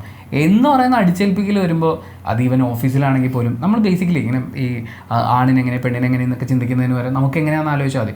ഓഫീസിലൊരു ജോലി നമുക്ക് ഓൾറെഡി ചെയ്യാൻ അറിയാവുന്ന ജോലിയാണ്, പക്ഷേ ചെയ്തില്ലേ എന്നൊക്കെ ചോദിച്ചുകൊണ്ടിരുന്ന കുഞ്ഞു പോയവർക്ക് അവിടെ നിന്ന് നമുക്ക് പറയാൻ തോന്നുമല്ലോ. എന്ന് പറയുന്നത് പോലെ ഏതൊരു മനുഷ്യജീവിക്കും ഫീൽ ചെയ്യും, അത് പെൺകുട്ടികൾക്കും ഫീൽ ചെയ്യും. പക്ഷേ ആ ഇമോഷനെ നമ്മൾ അഡ്രസ്സ് ചെയ്യാറില്ല. നമ്മൾ പറയും അച്ഛൻ കൊണ്ട് വെയിലാണ് എന്നൊക്കെ മക്കൾ പറയും, അമ്മയുടെ ത്യാഗമാണ്, അമ്മയുടെ കണ്ണീരാണ്, എൻ്റെ അച്ഛൻ കൊണ്ട് വെയിലാണ് എന്നൊക്കെ പറയുമ്പോൾ അച്ഛനും അമ്മയൊക്കെ ഈക്വലായിട്ട് ഒരു കുട്ടിക്ക് ജന്മം കൊടുക്കുന്ന സമയത്ത് അവർക്കറിയാം അതൊരു റെസ്പോൺസിബിലിറ്റി ആണ് എന്നുള്ളത്. നമ്മുടെ നാട്ടിൽ ഇപ്പോഴും ആൾക്കാർക്ക് കുട്ടികളെന്ന് പറയുന്നത് റെസ്പോൺസിബിലിറ്റി ആണ് എന്ന് ആൾക്കാർക്ക് മനസ്സിലായിട്ടില്ല. അത് നാട്ടുകാർ ഒന്നും പറയാണ്ടിരിക്കാനുള്ള ഒരു പ്രൊഡക്റ്റ്, അതിനെ നമ്മൾ ലോഞ്ച് ചെയ്യുന്നു എന്നാണ് ആൾക്കാർ വിചാരിക്കുക. പക്ഷെ അല്ല, കുട്ടികൾ റെസ്പോൺസിബിലിറ്റിയാണ്, കുട്ടിയായിക്കോട്ടെ കുട്ടികളായിക്കോട്ടെ. അതിനെ നമ്മൾ അങ്ങനെ നോക്കി കാണുന്ന സമയത്ത് അച്ഛൻ്റെയും അമ്മയുടെയും ഈക്വൽ റെസ്പോൺസിബിലിറ്റിയാണ് ഒരു കുട്ടി എന്നുള്ളത്. അവർ ആ ജോലി എങ്ങനെ ഡിവൈഡ് ചെയ്തെടുക്കുന്നു എന്നുള്ളത് അവരുടെ രണ്ടുപേരുടെയും ഇടയിൽ നിൽക്കുന്ന കാര്യമാണ്. പക്ഷെ അപ്പോഴും ഇവരുടെ രണ്ടുപേരുടെയും കൂട്ടായ ഉത്തരവാദിത്തമാണ്. ഇതിൽ പലപ്പോഴും ഈ സ്ത്രീകൾ ചെയ്യുന്ന ജോലി എന്ന് പറയുന്നത് റിവാർഡ് ഇല്ലാത്തതായി മാറുന്നിടത്താണ് നമ്മൾ ഈ പ്രശ്നം പറയുന്നത്. അതങ്ങനെയാണ്. കാരണം സ്ത്രീകൾക്ക് പലപ്പോഴും അവർ ചെയ്യുന്ന വർക്കിൻ്റെ വാല്യൂ എന്താണെന്നുള്ളത് അറിയില്ല, അവർ ചെയ്യുന്ന വർക്ക് എന്താണെന്ന് തന്നെ അവർക്ക് അറിയില്ല. പിന്നെയല്ലേ നമ്മളതിനെ വാല്യൂ, അതായത് എപ്പോഴും നമ്മൾ പറയുന്നൊരു കാര്യമാണ്, നമ്മൾ എന്ത് വർക്കാണ് ചെയ്യുന്നത്, അത് നമ്മൾ വീട്ടിൽ ചെയ്യുന്നതായിക്കോട്ടെ നമ്മുടെ ജോലി സ്ഥലത്ത് ചെയ്യുന്നതായിക്കോട്ടെ നമ്മൾ അറിയണം. കണക്ക് പറയുക എന്ന് പറയുന്നത് ഒരു മോശം കാര്യമൊന്നുമല്ല. നമ്മൾ ഒരു വർക്ക് ചെയ്യുന്ന സമയത്ത് നമ്മൾ എന്തുമാത്രം എഫേർട്ട് അതിലിടുന്നുണ്ട്, അപ്പോൾ മാത്രമാണ് നമ്മളെ ഒരാൾ യൂസ് ചെയ്യുന്നുണ്ടോ എന്ന് നമുക്ക് അറിയാൻ പറ്റുള്ളൂ. നമ്മൾ എന്താണ് ചെയ്യുന്നതെന്ന് നമ്മൾ അറിയുക, നമ്മൾ ചെയ്യുന്ന വർക്കിൻ്റെ വാല്യൂ നമ്മൾ അറിയുക, അതിന് ഇത്രയാണ് പ്രതിഫലം എന്ന് നമ്മുടെ എഫേർട്ടല്ലേ, അതിന് ഇത്ര വാല്യൂ ഉണ്ടെന്ന് നമ്മളതിനൊരു വാല്യൂ ഇട്ടിട്ടില്ല എന്നുണ്ടെങ്കിൽ അത് വേറെ ആരും ഇടാൻ പോകുന്നില്ല. ഞാൻ ഈ അടുത്ത് വായിച്ചതിൽ എനിക്ക് വളരെ ശരിയാണ് എന്ന് തോന്നിയ ഒരു പോസ്റ്റിൽ പറയുന്ന കാര്യം, സ്ത്രീകൾക്ക് സൊസൈറ്റി മാർക്ക് ഇടുന്നത് 10 കാര്യങ്ങളുടെ അടിസ്ഥാനത്തിലാണ് എന്നാണ് പറയുക. അതിലാണ് 10ൽ 10 മാർക്ക് തരിക. അതിൽ നിന്ന് ഓരോന്ന് കുറയും തോറും മാർക്ക് കുറഞ്ഞ് അവളൊരു സ്ത്രീ അല്ലാതായി മാറുക ചെയ്യുക. ബിക്കോസ് സ്ത്രീ എന്ന് പറയുമ്പോൾ ഗ്ലോറിഫിക്കേഷൻ ഉണ്ട്. അങ്ങനെ സൊസൈറ്റി നമ്മളെ ഗ്ലോറിഫൈ ചെയ്യണമെന്നുണ്ടെങ്കിൽ നമ്മൾ ഈ 10 കോളത്തിലും ടിക്കിട്ട് പോകാൻ പറ്റണം. അതായത് ഒരു നല്ല സ്ത്രീ, അതെ, നല്ലൊരു സ്ത്രീ. അതിൽ ഒന്നാമത്തെ കാര്യം എന്ന് പറയുന്നത് അഡ്ജസ്റ്റ്മെൻ്റ് ആണ്. നമ്മൾ ചെറുതിലേ തൊട്ടേ കേട്ട് വളരുന്നതാണ്, അങ്ങ് അഡ്ജസ്റ്റ് ചെയ്യണം. അഡ്ജസ്റ്റ് ചെയ്യുന്നിടത്ത് ഒരു സ്ത്രീയുടെ അഡ്ജസ്റ്റ്മെൻറ്റിലാണ് ഒരു കുടുംബജീവിതത്തിൻ്റെ ഭാവി ഇരിക്കുന്നത് എന്നൊക്കെ പറയും. നമ്മളിപ്പോൾ പറയും പൂമുഖവാതിൽക്കൽ എന്നുള്ള പാട്ടൊക്കെ ഔട്ട്ഡേറ്റഡ് ആയി, അങ്ങനെ ഒന്നും ഇല്ല കേട്ടോ, ഇപ്പോഴും അതുണ്ട്. ഞാൻ ഇന്നും കൂടെ ഒരു റീല് കണ്ടതാണ്, ഇൻസ്റ്റഗ്രാമിൽ സ്ക്രോൾ ചെയ്ത് പോയപ്പോൾ. ഞാൻ എവിടെയെങ്കിലും പോകണം എന്ന് ചോദിക്കുന്ന സമയത്ത് എൻ്റെ ഏട്ടായി എപ്പോഴും നോ പറയും എന്ന് പറഞ്ഞിട്ട് കുറേ ലവൊക്കെ ഇട്ടിട്ട് ആ പെൺകുട്ടി ഇങ്ങനെ ടീനേജിൽ നിൽക്കുന്ന പെൺകുട്ടിയാണ്, അവളത് സെലിബ്രേറ്റ് ചെയ്യാണ്, അവളത് എൻജോയ് ചെയ്യാണ്.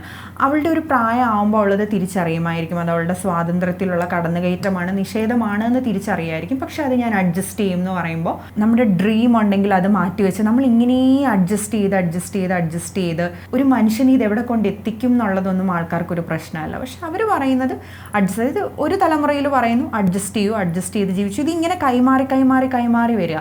അഡ്ജസ്റ്റ് ചെയ്യുമ്പോൾ അവിടെ എന്താണ് ഇല്ലാതാവുന്നത് എന്നുള്ളത് ആൾക്കാർ മനസ്സിലാക്കുന്നില്ല. രണ്ടാമത്തെ കാര്യം ഡിസ്റെസ്പെക്റ്റ് ആണ്. ഡിസ്റെസ്പെക്റ്റ് ചെയ്യണമെന്നോ ചെയ്യരുതെന്നോ? സ്ത്രീകളെ റെസ്പെക്റ്റ് ചെയ്യണമെന്ന് പറയണോ അതോ റെസ്പെക്റ്റ് ചെയ്തില്ലെങ്കിലും ഡിസ്റെസ്പെക്റ്റ് ചെയ്യരുതെന്ന് പറയണോ എന്നുള്ളത് ക്വസ്റ്റ്യൻ ആണ്. ഇതൊക്കെ പറയുന്ന സമയത്തിൽ പലർക്കും തോന്നും ഇതൊക്കെ ഈ കാലഘട്ടത്തിലും ഉണ്ടോ?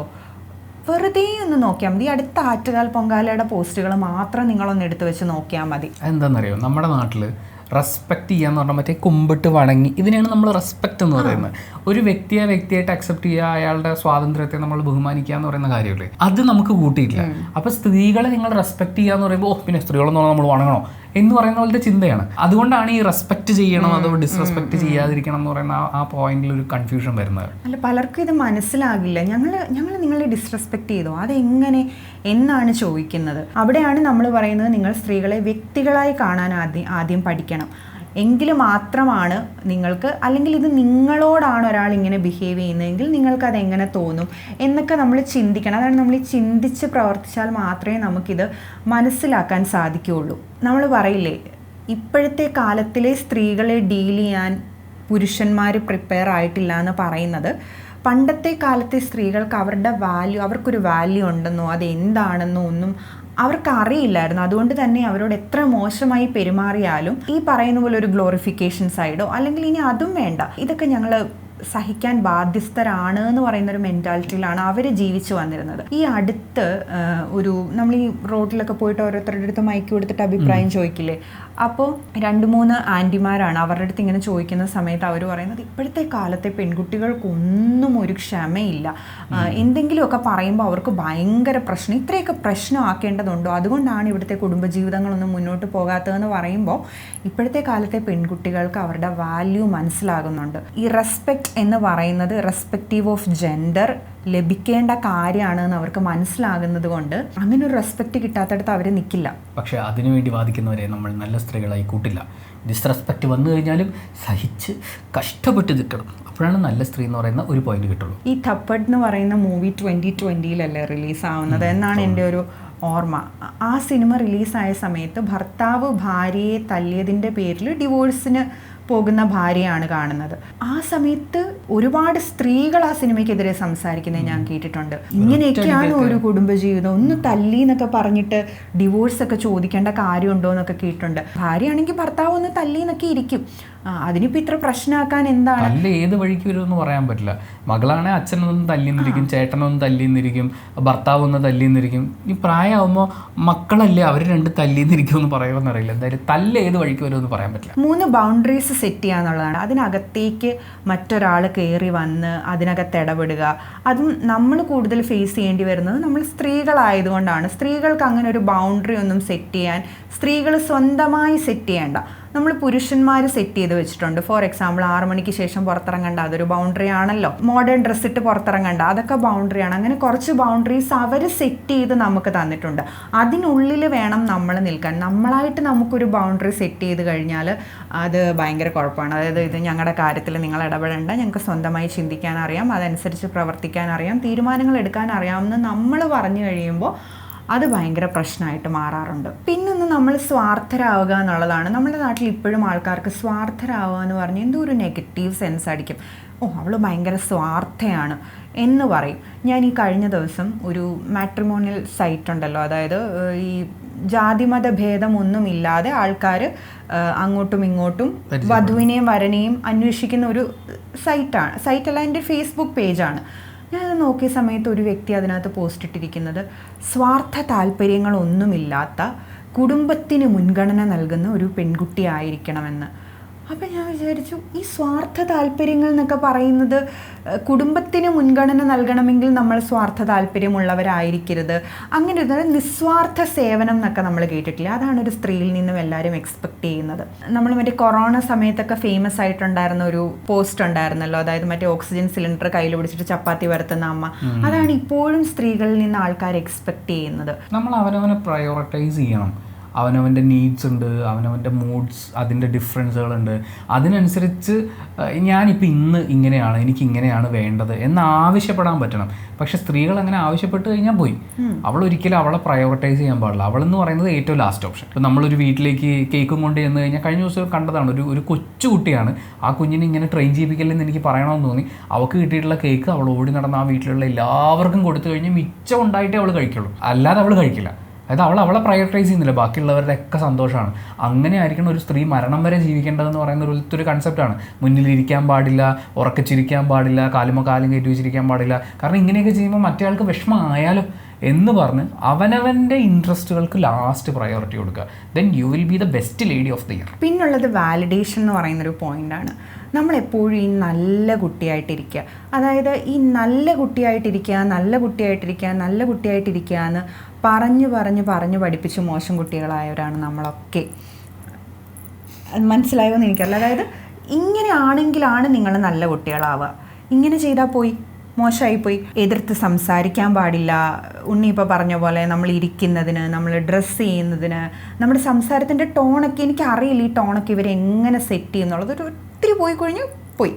അത്രയും ഒച്ചത്തിൽ പെൺകുട്ടികൾ സംസാരിക്കാൻ പാടില്ല. ഇങ്ങനൊക്കെ ചെയ്ത് കഴിഞ്ഞാൽ നമ്മൾ നല്ല കുട്ടികളാവും. അപ്പോൾ ഈ വാലിഡേഷന് വേണ്ടിയിട്ടാണ് പല ആൾക്കാരും, ഇപ്പം നിങ്ങൾ കേട്ടിട്ടുണ്ടായിരിക്കും ഒരു വാക്ക് പിക്മി ഗേൾ എന്ന് പറഞ്ഞിട്ടൊരു വാക്ക് നിങ്ങൾ കേൾക്കും. പക്ഷെ അത് പലരും വളർത്തപ്പെട്ടതിൻ്റെ ഭാഗമാണ്. അതായത് അവർ ചെറുതിലേ തൊട്ടേ ഇങ്ങനെ ആയിരിക്കണം പെൺകുട്ടി, അതായത് പുരുഷൻ്റെ വാലിഡേഷൻ കിട്ടുന്ന, സൊസൈറ്റിയുടെ വാലിഡേഷൻ കിട്ടി വളരേണ്ട വ്യക്തികളാണ് പെൺകുട്ടികൾ എന്ന തരത്തിൽ ട്രെയിൻ ചെയ്യപ്പെട്ട് വളർന്നു വന്നതുകൊണ്ട് അവർക്ക് അത് മാത്രമേ അറിയുള്ളൂ. നമ്മൾ സ്വയം ഒരു വാലിഡേഷൻ കൊടുക്കുക എന്നുള്ളത് അവർക്ക് അറിയില്ല. അവരെ സംബന്ധിച്ചിടത്തോളം വാലിഡേഷൻ എന്ന് പറയുന്നത് ഒന്നുകിൽ ഓപ്പോസിറ്റ് ജെൻഡർ തരണം, അല്ലെങ്കിൽ സൊസൈറ്റി തരണം. അതിൻ്റെ കൂടെ വേറൊരു സാധനമുണ്ട്, ഇമോഷൻസിന് വാലിഡേഷൻസ് ചോദിക്കരുത്.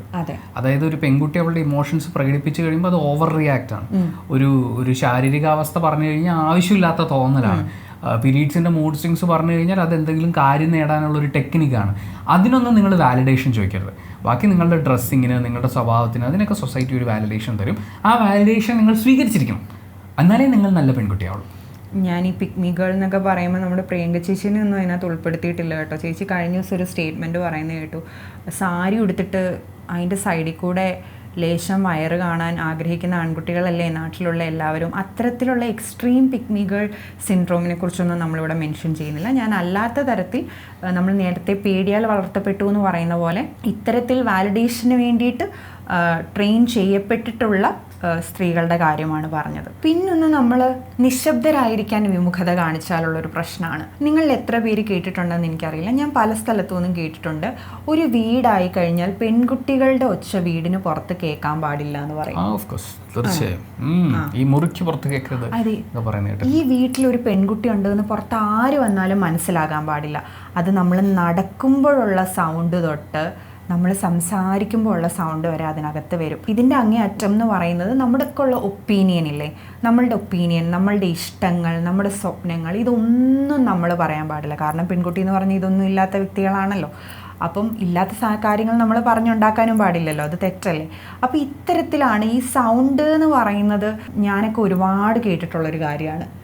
പക്ഷെ നിങ്ങൾക്ക് അങ്ങനെയല്ല, നിങ്ങൾക്ക് കുറച്ച് ഘനഗാംഭീര്യത്തിൽ ശബ്ദം വേണം, ആണായ ഇത്തിരി ശബ്ദം എടുക്കണം, അപ്പം മാത്രമേ. എനിക്ക് ഭയങ്കര കുറ്റബോധമായിരുന്നു ഒരു സമയം വരെ, എൻ്റെ ശബ്ദത്തിൽ ബേസ് ഇല്ലല്ലോ എന്നൊക്കെ ആലോചിച്ചിട്ട്. കാര്യം നല്ല ബേസിൽ സംസാരിക്കുന്നവർ പറയുന്നത് കേൾക്കാൻ എല്ലാവരും ഇങ്ങനെ കാതോർത്തിരിക്കും. അതേസമയം ഒരു പെൺകുട്ടിയുടെ ശബ്ദം എന്ന് പറയുന്നത് ഭയങ്കര ബുദ്ധിമുട്ടാണ്. അത് ഈവൻ പുരോഗമനവാദികളായിട്ടുള്ള ആളുകൾ വരെ ഞാൻ പറയുന്നത് കേട്ടിട്ടുണ്ട്. അതായത് ഈ ഹൈ ഫ്രീക്വൻസിയിൽ ഈ ശബ്ദം കേൾക്കുന്ന കാരണം അത് വേറൊന്നും കൊണ്ടല്ല, കേട്ട് ശീലിച്ചിട്ടില്ലാത്തതുകൊണ്ടാണ്. പെൺകുട്ടികൾ ശബ്ദമുയർത്തി സംസാരിക്കുന്നത്, അതായത് ഇപ്പോൾ എന്നോട് ഒരു പെൺകുട്ടിക്ക് ഒരു അഭിപ്രായം പറയാനുണ്ടെങ്കിൽ അവൾ സമാധാനത്തിൽ പറഞ്ഞു, ഞാൻ പറഞ്ഞ അതിൽ എനിക്ക് യാതൊന്നും തോന്നുന്നില്ല എന്ന് പറഞ്ഞ് ഒഴിവാക്കി വിട്ട് കഴിഞ്ഞാൽ അവൾ രണ്ടാമത് പറയുമല്ലോ, അപ്പോൾ ശബ്ദം കുറച്ച് കൂടും. അപ്പോഴും ഞാൻ മൈൻഡ് ചെയ്തിരിക്കും. മൂന്നാമത് പറയുമ്പോൾ ശബ്ദം റേസ് ആവും, അപ്പോൾ എനിക്ക് ഇറിറ്റേറ്റ് ആവും. കാരണം ഞാൻ ശബ്ദമുയർത്തി പറയുന്ന സ്ത്രീകളെ കണ്ടിട്ടില്ല, കേട്ടിട്ടില്ല. അപ്പോൾ അത് ഒരു പ്രശ്നമാണ്. ഈവൻ വീടുകളിലും ഉണ്ട്, അതുപോലെ സ്കൂളിലും കോളേജിലും എല്ലായിടത്തും ഉണ്ട്. ഇന്ന് തന്നെ ഒരു വീഡിയോ കണ്ടത്, ഒരു കോളേജിൽ പരിപാടി പ്രശ്നം നടന്നുകൊണ്ടിരിക്കുക. ആ സമയത്ത് ഒരു പെൺകുട്ടി വളരെ ലൗഡായിട്ട് നിന്ന് സംസാരിക്കുന്ന ഒരു 4 ആമ്പിള്ളേർ, എനിക്കത് കണ്ടപ്പോൾ ഉണ്ടല്ലോ, അതായത് ഞാനിപ്പോൾ ഒരുപാട് ഈ കാട്ടിലെ വീഡിയോസ് കാണുന്നുണ്ട്. കാട്ടുനായ്ക്കളൊക്കെ കൂടിയിട്ട് ഒരു ഹണി ബാഡ്ജർ ഒരു ജീവിയുണ്ട്, പുള്ളിയുടെ അടുത്ത് ഇങ്ങനെ വട്ടം കൂടി നിന്നിട്ട് കുരച്ച് പേടിപ്പിക്കാൻ നോക്കുക.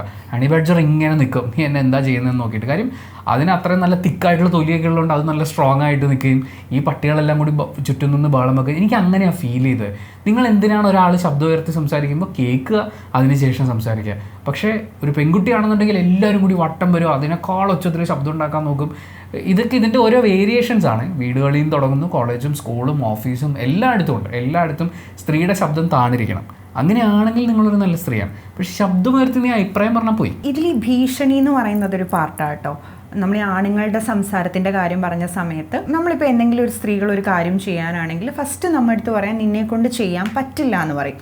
ആദ്യമേ നമ്മളെ അണ്ടർ എസ്റ്റിമേറ്റ് ചെയ്യുകയാണ് ചെയ്യുക, എന്നിട്ട് അതിനുള്ള അവസരം നിഷേധിക്കുക. പിന്നെ അവരൊരു ചെറുതായിട്ട് ഈ ഭീഷണിയും എല്ലാം കൂടെ കലർന്നിട്ട് അവർ ചെറുതായിട്ട് അവർ ടോണൊന്ന് മാറ്റിയിട്ട് നീ ചെയ്യരുത്, മറ്റേ ഗംഗി ഇപ്പോൾ പോണ്ട എന്ന് പറയുന്ന പോലെ നീ ചെയ്യരുത് എന്ന് പറയും. അപ്പോഴും നമ്മൾ ഞാൻ ചെയ്യും എന്ന് പറഞ്ഞു കഴിഞ്ഞാൽ പിന്നീട് അവരടുത്തത് പറയുന്നത് നീ ചെയ്യില്ല, എന്നാ ഒന്ന് കാണട്ടെ എന്ന് പറയുന്ന ടോണിലാണ്.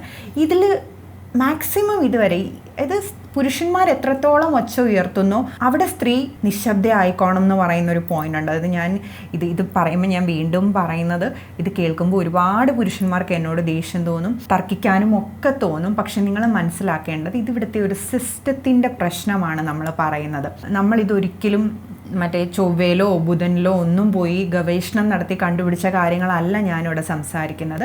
നമ്മളുടെ ചൈൽഡ്ഹുഡ് തൊട്ട് നമ്മൾ വളർന്നു വന്ന സാഹചര്യങ്ങൾ, നമ്മൾ കേട്ട് അനുഭവിച്ച കാര്യങ്ങളെക്കുറിച്ചാണ് സംസാരിക്കുന്നത്. നിങ്ങൾക്കിത് ഇപ്പോൾ കേൾക്കുമ്പോൾ ബുദ്ധിമുട്ടായിട്ട് തോന്നുന്നുണ്ടെങ്കിൽ ജസ്റ്റ് ഒന്ന് ഇമാജിൻ ചെയ്ത് നോക്കൂ.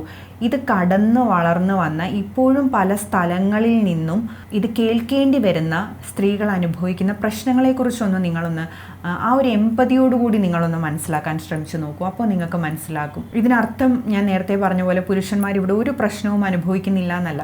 വീണ്ടും നമ്മൾ പറയുന്നത് അതിവിടുത്തെ സൊസൈറ്റിയുടെ കുഴപ്പമാണ്. അത് തന്നെയാണ് അടുത്ത പോയിന്റായിട്ടും വരുന്നത്. സൊസൈറ്റിയെ ക്വസ്റ്റ്യൻ ചെയ്യുക എന്നുള്ളത് പാടില്ല. സൊസൈറ്റിയെ ക്വസ്റ്റ്യൻ ചെയ്യാന്ന് നമ്മൾ പറയുന്നത് കൊണ്ട് ഉദ്ദേശിക്കുന്നത് സിസ്റ്റത്തെ ക്വസ്റ്റ്യൻ ചെയ്യുക എന്നുള്ളതാണ്. നമ്മൾ ഫെമിനിസം സീരീസിൻ്റെ എപ്പിസോഡിലും പറഞ്ഞിട്ടുണ്ടായിരുന്നു.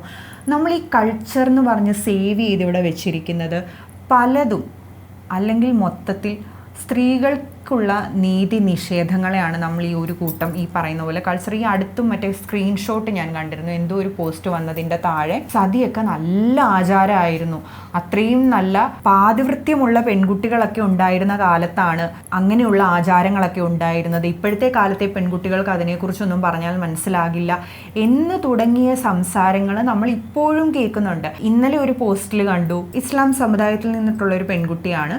അവൾ ഉയർന്ന മാർക്ക് വാങ്ങി പാസ്സായി, മുഖം മറച്ചിട്ടില്ല, എന്നാൽ തട്ടം ഇട്ടിട്ടുണ്ട്. പക്ഷെ അതിന് താഴെ വരുന്നത് അവൾ ഇത്രയും മാർക്ക് വാങ്ങി, അവൾ നന്നായി പഠിച്ചു, അവൾ പാസ്സായി, അവളെ അപ്രീഷിയേറ്റ് ചെയ്യുന്ന കമൻസ് അല്ല അതിന് താഴെ കൂടുതലും വരുന്നത്. ഇങ്ങനെയാണോ മകളുടെ ഫോട്ടോ കൊടുക്കേണ്ടത്? ആ പേരെങ്കിലും ഒന്ന് മാറ്റാമായിരുന്നില്ലേ ഇങ്ങനെയുള്ള ഫോട്ടോ കൊടുക്കുന്ന? ആ മുഖം ഒന്ന് മറയ്ക്കാനുള്ള മര്യാദ നിങ്ങൾ കാണിച്ചില്ലല്ലോ. ഇതൊക്കെയാണ് ചോദിക്കുക. ഇതൊരു പുരുഷൻ്റെ ഫോട്ടോ വരുന്ന സമയത്ത് അവർ ചോദിക്കില്ല, എന്നെ നിങ്ങളൊരു പക്ഷേ ഞാനത് പറയുമ്പോൾ ഒരു മത തീവ്രവാദിയോ അങ്ങനെയൊക്കെ നിങ്ങൾക്ക് എന്നെ ലേബിൾ ചെയ്യാൻ തോന്നുമായിരിക്കും. അതിൻ്റെ ഒരു ഭവിഷ്യത്ത് അറിഞ്ഞു വെച്ചുകൊണ്ട് തന്നെയാണ് ഞാൻ പറയുന്നത്. പക്ഷേ ഇത്തരത്തിലുള്ള അടിച്ചമർത്തലുകളാണ് നമ്മൾ ഫേസ് ചെയ്യേണ്ടി വരുന്നത്. ഇവിടെ സ്ത്രീകൾ മുന്നോട്ടേക്ക് വന്ന് സംസാരിക്കാൻ തുടങ്ങിയ സമയത്ത് ഏറ്റവും കൂടുതൽ ആൾക്കാർ പറഞ്ഞിരുന്നൊരു കാര്യം എന്ന് പറയുന്നത് നമ്മുടെ കൾച്ചർ നശിച്ചു, നമ്മുടെ നാട് നശിച്ചു, ഇത് ലോകാവസാനത്തിൻ്റെ തുടക്കമാണ് എന്നൊക്കെയാണ് ആൾക്കാർ സംസാരിച്ച് തുടങ്ങിയിരുന്നത്. അപ്പോൾ അങ്ങനെ അങ്ങോട്ട് ലോകം അവസാനിക്കുകയാണെങ്കിൽ അവസാനിച്ചോട്ടെ, ഈ അവസാനിക്കുന്ന സമയത്തെങ്കിലും നമ്മൾ സംസാരിക്കണ്ടേ? ഇല്ലെങ്കിൽ അതിൻ്റെ കുറ്റബോധവും കൂടെ നമുക്ക് തോന്നില്ലേ? ശരിയാ. ലോക ജനസംഖ്യയുടെ പകുതിയോളം വരുന്ന ആളുകൾ ശബ്ദം തുറന്നു പറഞ്ഞാൽ അങ്ങനെ അവസാനിച്ചു പോണ ലോകമാണെങ്കിൽ ഇത് എന്ത് ലോകം?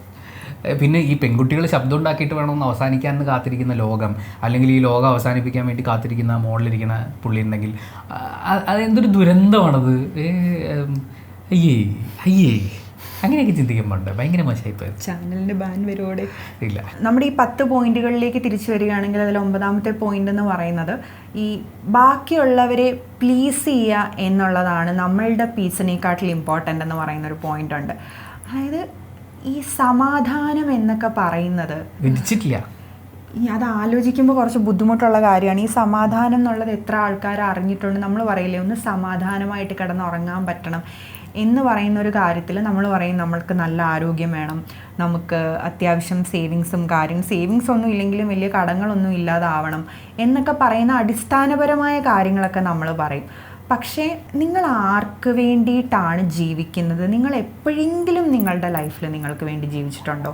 ഒരു ദിവസം നിങ്ങൾക്ക് ഇഷ്ടമുള്ള കാര്യങ്ങൾക്ക് വേണ്ടി നിങ്ങൾ മാറ്റി വെക്കാറുണ്ടോ എന്നൊക്കെ പറയുന്ന പോയിന്റ്സ് ഇല്ലേ? നമ്മുടെ മനസ്സമാധാനം എന്ന് പറയുന്നത് ഇതൊക്കെ കൂടി ചേർന്ന് വരുന്ന കാര്യങ്ങളാണ്. നമ്മളൊരിക്കലും നമ്മുടെ കാര്യത്തിന് വേണ്ടി ടെൻഷൻ അടിക്കില്ല, നമ്മുടെ കാര്യങ്ങൾക്ക് വേണ്ടി ഓടില്ല, നമ്മുടെ സന്തോഷത്തെക്കുറിച്ച് ചിന്തിക്കില്ല.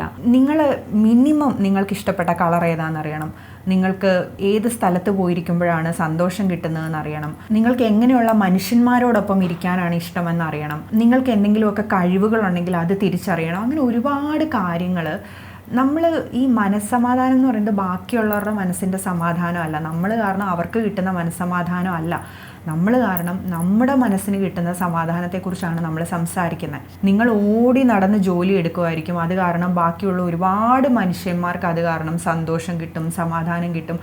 വേറൊരാൾക്കും നല്ലത് ചെയ്യരുതെന്നോ വേറൊരാൾക്കും വേണ്ടി ഒന്നും ചെയ്യരുതെന്നോ ഒന്നും അല്ല പറയുന്നത്. പക്ഷെ അവിടെ നിങ്ങൾ നിങ്ങളുടെ സെൽഫിനെ മറന്നു പോകരുത്. പക്ഷെ സെൽഫിനെ മറന്നാൽ നിനക്കൊരു നല്ല സ്ത്രീ എന്ന പട്ടം കിട്ടും. സ്വന്തം സമാധാനത്തിനെക്കുറിച്ച്, സ്വസ്ഥതയെക്കുറിച്ച്, സന്തോഷത്തിനെക്കുറിച്ചൊന്നും ആലോചിക്കില്ലേ? നീ പണിയൊക്കെ എടുത്തിട്ട് എല്ലാവരും ഹാപ്പിയൊക്കെ എടുത്ത് നോക്ക്. നിൻ്റെ അമ്മായിമ്മ ഹാപ്പിയല്ലേ, നിൻ്റെ പിള്ളേർ ഹാപ്പിയല്ലേ, അയൽ വീട്ടിലുള്ള അപ്പൂപ്പന്മാർ ഹാപ്പിയല്ലേ, അങ്ങനെയുള്ള ലോകത്തുള്ള എല്ലാവരും ഹാപ്പിയല്ലേ? പണിയെടുത്ത് സ്വന്തം കാര്യം നോക്കാതെ ഓടുന്ന ഒരു സ്ത്രീയെ കാണുമ്പോൾ എന്ത് നല്ല കുട്ടി, അവൾ ആ കുടുംബത്തിന് വേണ്ടിയിട്ട് ജീവിച്ച് മരിച്ച് പണ്ടാറടങ്ങി പോവാണ് എന്ന് പറയുമ്പോൾ സമൂഹത്തിന് കിട്ടുന്നൊരു സന്തോഷമുണ്ട്. ആ സന്തോഷം ആണോ അതോ നിങ്ങളുടെ സമാധാനമാണോ വലുതെന്ന് നിങ്ങൾ തീരുമാനിക്കാം. മനസ്സമാധാനം എന്ന് പറയുന്നത് നമ്മുടെ പറമ്പിലുള്ള മണ്ണ് പോലെ. നിങ്ങളത് അപ്പുറത്തുള്ള ആൾക്കാർക്ക് കൊടുത്തുകൊണ്ടിരിക്കുമ്പോൾ നിങ്ങളിവിടെ ഒരു കുഴി കുത്തിക്കൊണ്ടിരിക്കുക. ഇവിടെ അത് കിട്ടാത്തതിൻ്റെ ഭാഗമായിട്ടുണ്ടാകുന്നൊരു വലിയ വാക്വമുണ്ട്. നിങ്ങൾ കൊടുത്ത് എല്ലാവരും ഹാപ്പിയായി അവരുടെയൊക്കെ കാര്യം കഴിഞ്ഞ് നിങ്ങളിലേക്ക് നോക്കുമ്പോൾ ഒരു വലിയ കൊക്ക പോലെ തോന്നും. ഇതിൻ്റെ അകത്ത് ഒന്നും ഇല്ലയെന്ന് തോന്നിപ്പം. അപ്പം അവനവൻ്റെ മനസ്സമാധാനവും ഫില്ല് ചെയ്യണം.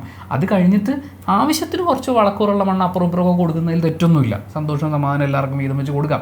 പക്ഷേ നമ്മുടെ എടുത്തു കൊടുക്കുന്ന അവസ്ഥയിലേക്ക് പോകുക എന്നുള്ളതാണ് ഒരു സ്ത്രീയെ നല്ല സ്ത്രീയാക്കി മാറ്റുന്ന മാനദണ്ഡം എന്ന് പറയുന്നത്. അത് സ്ത്രീ എന്നല്ല, ഈവൻ പുരുഷനാണെങ്കിലും ട്രാൻസ്ജെൻഡർ ആണെങ്കിലും ആരാണെങ്കിലും അവനവൻ്റെ മനസ്സമാധാനം കഴിഞ്ഞിട്ടുള്ള പരിപാടി ബാക്കിയുള്ളിടത്തേക്ക് പോയാൽ മതി എന്ന് ഞാനും പറയും. നമ്മൾ സംസാരിച്ചുകൊണ്ടിരുന്ന മൈക്കിൻ്റെ ബാറ്ററി തീർന്നു പോയിട്ട് അതുകൊണ്ടാണ് നമ്മൾ ഈ മൈക്ക് ഇപ്പോൾ ഇവിടെ വെച്ചേക്കുന്നത്. നമുക്ക് ടോപ്പിക്കിലേക്ക് തിരിച്ചു വരാം. ലാസ്റ്റായിട്ട് വരുന്ന പോയിന്റ് എന്താണെന്ന് പറഞ്ഞാൽ നമ്മളായിട്ടിരിക്കുക എന്നുള്ളതാണ്. അത് പലപ്പോഴും സൊസൈറ്റിക്ക് അക്സെപ്റ്റ് ചെയ്യാൻ ഭയങ്കര ബുദ്ധിമുട്ടുള്ളൊരു കാര്യമാണ്. ഞാൻ നേരത്തെ പറഞ്ഞതുപോലെ ഒന്നുകിൽ നമ്മളെ ഈ നന്മയുടെയും ത്യാഗത്തിൻ്റെയും ഒക്കെ നിറകുടമായിട്ട് അതിൻ്റെ എക്സ്ട്രീമിൽ കൊണ്ടുവന്ന് വെച്ചിട്ട് ആ ഗ്ലോറിഫിക്കേഷനിൽ നമ്മളെ ഇങ്ങനെ പെടുത്തിക്കളയും. അല്ലെങ്കിൽ ഇപ്പുറത്തെ സൈഡിൽ വന്നു കഴിഞ്ഞാൽ നീ ഭയങ്കര ബോൾഡാണ്, നീ കരയാൻ പാടില്ല, നീ ഭയങ്കര ഇൻഡിപെൻഡൻ്റ് ആണ്, നീ ഒന്നിനും ഒരാളെയും ആശ്രയിക്കാൻ പാടില്ല, നീ ഭയങ്കര സ്ട്രോങ് ആണ്, നീ ഇങ്ങനെ പെണ്ണെ നീ തീയാവാന്നൊക്കെ പറഞ്ഞാൽ നമ്മൾ നിന്ന് കത്തിക്കാണും. അതാണ് ഇപ്പുറത്തെ സൈഡ്. നമ്മൾ ഈ രണ്ട് സൈഡിലും എപ്പോഴും ഇങ്ങനെ നിന്ന് അങ്ങനെ ഇല്ലാണ്ടായി പോകണം എന്നില്ല. നമ്മൾ പറയില്ലേ ബി യുവർ സെൽഫ് എന്ന് പറയുമ്പോൾ നമ്മളൊക്കെ മനുഷ്യന്മാരാണ്. നമുക്കൊക്കെ നമ്മുടേതായിട്ടുള്ള ഒരുപാട് ഇമോഷൻസ്, സിറ്റുവേഷൻസ് ഇതൊക്കെ കടന്നാണ് നമ്മൾ ഇതുവരെ വന്നിട്ടുള്ളത്. ഇനി അങ്ങോട്ടേക്കും നമ്മൾ അങ്ങനെയാണ് പോകാനുള്ളത്. നിങ്ങളൊരു പക്ഷേ ഏറ്റവും സ്വതന്ത്രമായി ചിന്തിക്കുന്ന, അഭിപ്രായം പറയുന്ന, തീരുമാനങ്ങളൊക്കെ എടുക്കുന്ന വ്യക്തിയാണെങ്കിലും ഒരു ദിവസം നിങ്ങൾ ചിലപ്പോൾ ഏറ്റവും മോശമായ മാനസികാവസ്ഥയിലൂടെ കടന്നുപോയി എന്നിരിക്കും. അതിനെ ഒന്നും നമ്മളൊരു പ്രശ്നമായിട്ട് കാണേണ്ട കാര്യമില്ല. നിങ്ങൾ ഇമോഷണലി വളരെ ഹൈ ആയിട്ട് നിൽക്കുകയായിരിക്കും. മാസത്തിൽ ഒരു 20 ദിവസം ബാക്കി അല്ലെ 10 ദിവസം പോയിട്ട് നിങ്ങൾ വളരെ ലോ ആയിട്ടായിരിക്കും ഇരിക്കുക. നിങ്ങൾക്ക് ചിലപ്പോൾ ഒരു മനുഷ്യൻ്റെ സഹായം, സ്നേഹം, ആശ്വാസം ഇതൊക്കെ ഒരു പരിധിയിലധികം നിങ്ങൾ ആഗ്രഹിക്കുന്ന സമയങ്ങളായിരിക്കും. അതിനെ ഒന്നും നമ്മളൊരു പ്രശ്നമായിട്ട് കരുതണ്ട. കാരണം നമുക്ക് ഈ ലേബൽ ഈ സൊസൈറ്റി തന്നു കഴിയുമ്പോൾ ഈ ലേബലിൽ നിന്ന് നമ്മളങ്ങ് മാറിക്കഴിഞ്ഞു കഴിഞ്ഞാൽ നമുക്ക് കിട്ടിക്കൊണ്ടിരിക്കുന്ന സ്നേഹം അല്ലെങ്കിൽ നമ്മുടെ ഒരു ഇമേജ് ഇതിനകത്തൊക്കെയാണ് നമ്മൾ ഭയങ്കരമായി കോൺഷ്യസ് ആയിക്കൊണ്ടിരിക്കുക. അല്ലെങ്കിൽ നമ്മുടെ ഇമോഷൻ ഞാനായിട്ടിരിക്കുക എന്ന് പറയുന്ന കാര്യങ്ങൾക്ക് നമ്മൾ വളരെ ലീസ്റ്റ് ഇമ്പോർട്ടൻസ് മാത്രമേ കൊടുക്കുകയുള്ളൂ. ഞാൻ നേരത്തെ പറഞ്ഞ പോലെ നമ്മുടെ ഇഷ്ടങ്ങൾ, നമ്മുടെ പ്രയോറിറ്റീസ്, നമ്മുടെ ആഗ്രഹങ്ങൾ, സ്വപ്നങ്ങൾ. കൊച്ചു കുട്ടികളൊക്കെ ഇപ്പം ചില സമയത്തൊക്കെ അവരുടെ സ്വപ്നങ്ങളെക്കുറിച്ചൊക്കെ പറയുന്നത് കേൾക്കുമ്പോൾ സന്തോഷം തോന്നുന്നതിൻ്റെ റീസൺ, അതായത് ജെൻഡർ ഭേദമന്യേ സ്വപ്നങ്ങൾ കാണാൻ വേണ്ടിയിട്ട്, അല്ലെങ്കിൽ എനിക്ക് അത് ചെയ്തിട്ട് അങ്ങനെ ചെയ്യണം, അപ്പോഴായിരിക്കും എനിക്കിങ്ങനെ, അല്ലെങ്കിൽ എനിക്ക് വലുതായിട്ട് കാറ് വാങ്ങിക്കണം, വലുതായിട്ട് വീട് വെക്കണം. അവൾ വലുതായിട്ട് വീട് വെക്കുകയോ കാറ് വാങ്ങിക്കുകയോ വാങ്ങിക്കാതിരിക്കുകയോ ഒക്കെ ചെയ്യാം. പക്ഷെ അപ്പോഴും അവൾക്ക് സ്വപ്നം കാണാൻ പറ്റുന്നുണ്ടല്ലോ. ആ ഒരു പൊസിഷനിൽ അല്ലെ അങ്ങനെ അവൾ വളർത്തപ്പെടുന്നുണ്ടല്ലോ. അതിൻ്റെ ഒരു സന്തോഷം വേറെ തന്നെയാണ്. ഞാൻ എപ്പോഴും ഇങ്ങനെ പറയും, നമ്മുടെ നാട്ടിലൊക്കെ പണ്ട് ഇപ്പോഴും അങ്ങനെ തന്നെയാണെന്നാണ് ഞാൻ വിശ്വസിക്കുന്നത്. അതായത് കൊച്ചിലെ തൊട്ട് നമുക്ക് മറ്റേ ഈ ടോയ്സ് വാങ്ങി തരുമ്പോൾ തന്നെ ഇതുണ്ട്. അതായത് ആൺകുട്ടികളാണെങ്കിൽ നിങ്ങൾക്ക് കാറ്, ട്രക്ക്, അങ്ങനെയുള്ള ഓട്ടോമൊബൈൽ അങ്ങനെയുള്ള കാര്യങ്ങളൊക്കെ വാങ്ങി തരുന്ന സമയത്ത് നമുക്ക് കൂടുതലും ഈ കുക്കിംഗ് സെറ്റ് അല്ലെങ്കിൽ ബാർബി. അപ്പോൾ അതാണ് നമ്മൾ ഈ അമ്മ മകൾ, നമ്മൾ പല ആൾക്കാരും പറയും പെൺകുട്ടികളുടെ ഉള്ളിൽ ജനിക്കുന്ന സമയത്ത് തന്നെ മാതൃത്വമായിട്ടാണ് അവർ ഭൂമിയിലേക്ക് വരിക എന്നൊക്കെ പറയും. കൊച്ചുകുട്ടിക്ക് എന്ത് മാതൃത്വം ഉണ്ടാവാനാണ് എനിക്ക് മനസ്സിലായിട്ടില്ല. നമ്മൾ അങ്ങനെയാണ് ട്രെയിൻ ചെയ്യപ്പെട്ടിട്ടുള്ളത്. ചില വീടുകളിൽ നമ്മൾ ചെല്ലുന്ന സമയത്ത് പെൺകുഞ്ഞുങ്ങൾ അവർ കാറൊക്കെ വെച്ച് കളിക്കുന്നത് കാണുമ്പോൾ ഓക്കെ, അത് നമുക്ക് തരുന്നൊരു സന്തോഷമില്ല. അപ്പോൾ അങ്ങനെ നമ്മുടെ ഇഷ്ടങ്ങൾ നമ്മൾ തിരിച്ചറിയാം. നമ്മൾ ലിമിറ്റ് ചെയ്യപ്പെടാതിരിക്കുമ്പോൾ തന്നെ ചൂസ് ചെയ്യാൻ പറ്റണ്ടേ? നമ്മൾ ലിമിറ്റ് ചെയ്ത് ഇതാണ് നിനക്കെന്ന് പറഞ്ഞു കഴിയുമ്പോൾ പിന്നെ അതിനപ്പുറത്തേക്കൊരു ഓപ്ഷൻ ഉണ്ട് എന്ന് കൂടി നമ്മൾ ചിന്തിക്കില്ല. അപ്പം ഈ പറയുന്ന ആഗ്രഹങ്ങൾ, സ്വപ്നങ്ങൾ, ഇഷ്ടങ്ങൾ ഇതൊക്കെ ലിമിറ്റ് ചെയ്യാതിരിക്കുമ്പോൾ തന്നെ നമുക്ക് ചിന്തിക്കാൻ പറ്റും. നമുക്ക് എന്താ വേണ്ടതെന്ന് നമുക്ക് നമ്മളോട് തന്നെ ചോദിക്കാനും ഒരു ഉത്തരത്തിലേക്കൊക്കെ എത്തിപ്പെടാനും ഒക്കെ പറ്റും. അപ്പോൾ അങ്ങനെയൊക്കെ നമ്മൾ പറയുന്ന പോലെ സമയമൊന്നും വൈകിപ്പോയിട്ടില്ല. നമ്മളെ അറിയാൻ ശ്രമിച്ചു നോക്കൂ. ഇതുവരെ നിങ്ങൾ കടന്നു വന്ന അല്ലെങ്കിൽ നമ്മൾ കടന്നു വന്നിട്ടുള്ള ഒരു യാത്ര എന്ന് പറയുന്നത്, ഇതിന് താഴെ നിങ്ങൾ ഓരോ കമൻസ് എഴുതുമ്പോഴും അത് വായിക്കുന്ന സമയത്തൊക്കെ ഞാൻ പലപ്പോഴും നിങ്ങളോട് പറയാറുള്ളത് പോലെ ഞാൻ ആ സിറ്റുവേഷനിലൂടെ പാസ് ചെയ്ത് പോയിന്ന് വരില്ല. പക്ഷേ ഒരു സ്ത്രീ ആയതുകൊണ്ട് മാത്രം നമുക്ക് റിലേറ്റ് ചെയ്യാൻ പറ്റുന്ന ഒരുപാട് കാര്യങ്ങളുണ്ട്. അതാണ് ആ കമൻസ് വായിക്കുന്ന സമയത്തൊക്കെ എനിക്ക് ഏറ്റവും കൂടുതൽ സന്തോഷം തോന്നുന്നത് എന്താണെന്നറിയാമോ? ഒരാൾ വന്നൊരു കമൻറ്റ് ചെയ്യുന്ന സമയത്ത് അതിന് താഴെ വന്നിട്ട് കുറേ ആൾക്കാർ ആശ്വസിപ്പിക്കും അവരെ. അത് പോട്ടെ, സാരമില്ല, കുഴപ്പമില്ല, ശരിയാവും, ഇനിയും വൈകിട്ടില്ല എന്നൊക്കെ പറയുമ്പോൾ നിങ്ങളൊന്നും പരസ്പരം കണ്ടിട്ടുള്ള വ്യക്തികളൊന്നുമല്ല. പക്ഷെ എന്തുകൊണ്ടാണ് നിങ്ങൾക്കത് അങ്ങനെ പറയാൻ തോന്നുന്നതെന്ന് വെച്ചാൽ നമുക്ക് എവിടേക്കൊക്കെയോ റിലേറ്റ് ചെയ്യാൻ പറ്റുന്നത് കൊണ്ടാണ്. അല്ലെങ്കിൽ ആ മനുഷ്യർ കടന്നുപോയൊരു സിറ്റുവേഷനെ കുറിച്ച് ആലോചിക്കുമ്പോൾ നമുക്ക് അവരോടൊരു എമ്പതി തോന്നുന്നത് കൊണ്ടാണ്. അതൊക്കെ മതി. അതൊക്കെ ഉണ്ടെങ്കിൽ തന്നെ നമുക്ക് നമ്മുടെ ചുറ്റുമുള്ള മനുഷ്യന്മാരെയൊക്കെ മനസ്സിലാക്കാൻ പറ്റും. നമ്മളെപ്പോലെ തന്നെ സ്വപ്നങ്ങളും ആഗ്രഹങ്ങളും ഇഷ്ടങ്ങളും ഒക്കെയുള്ള മനുഷ്യന്മാരാണ് നമ്മുടെ ചുറ്റുമുള്ളതെന്നും കൂടി മനസ്സിലാക്കുമ്പോൾ കുറച്ചും കൂടി നന്നായി നിങ്ങൾക്ക് ലോകത്തെ കാണാൻ പറ്റും. അങ്ങനെ നല്ലൊരു ലോകത്തിൽ ജനിക്കാനും വളരാനും ജീവിക്കാനും ഒക്കെയുള്ള അവകാശം എല്ലാവർക്കും ഉണ്ടാകട്ടെ. ആശംസിക്കുകയാണോ, ആഗ്രഹിക്കുകയാണോ, പ്രാർത്ഥിക്കുകയാണോ, ഏതാ ചെയ്യേണ്ടതെന്ന് എനിക്കറിയില്ല, പക്ഷേ എല്ലാം ഇരിക്കട്ടെ. അപ്പോൾ ഹാപ്പി വിമൻസ് ഡേ.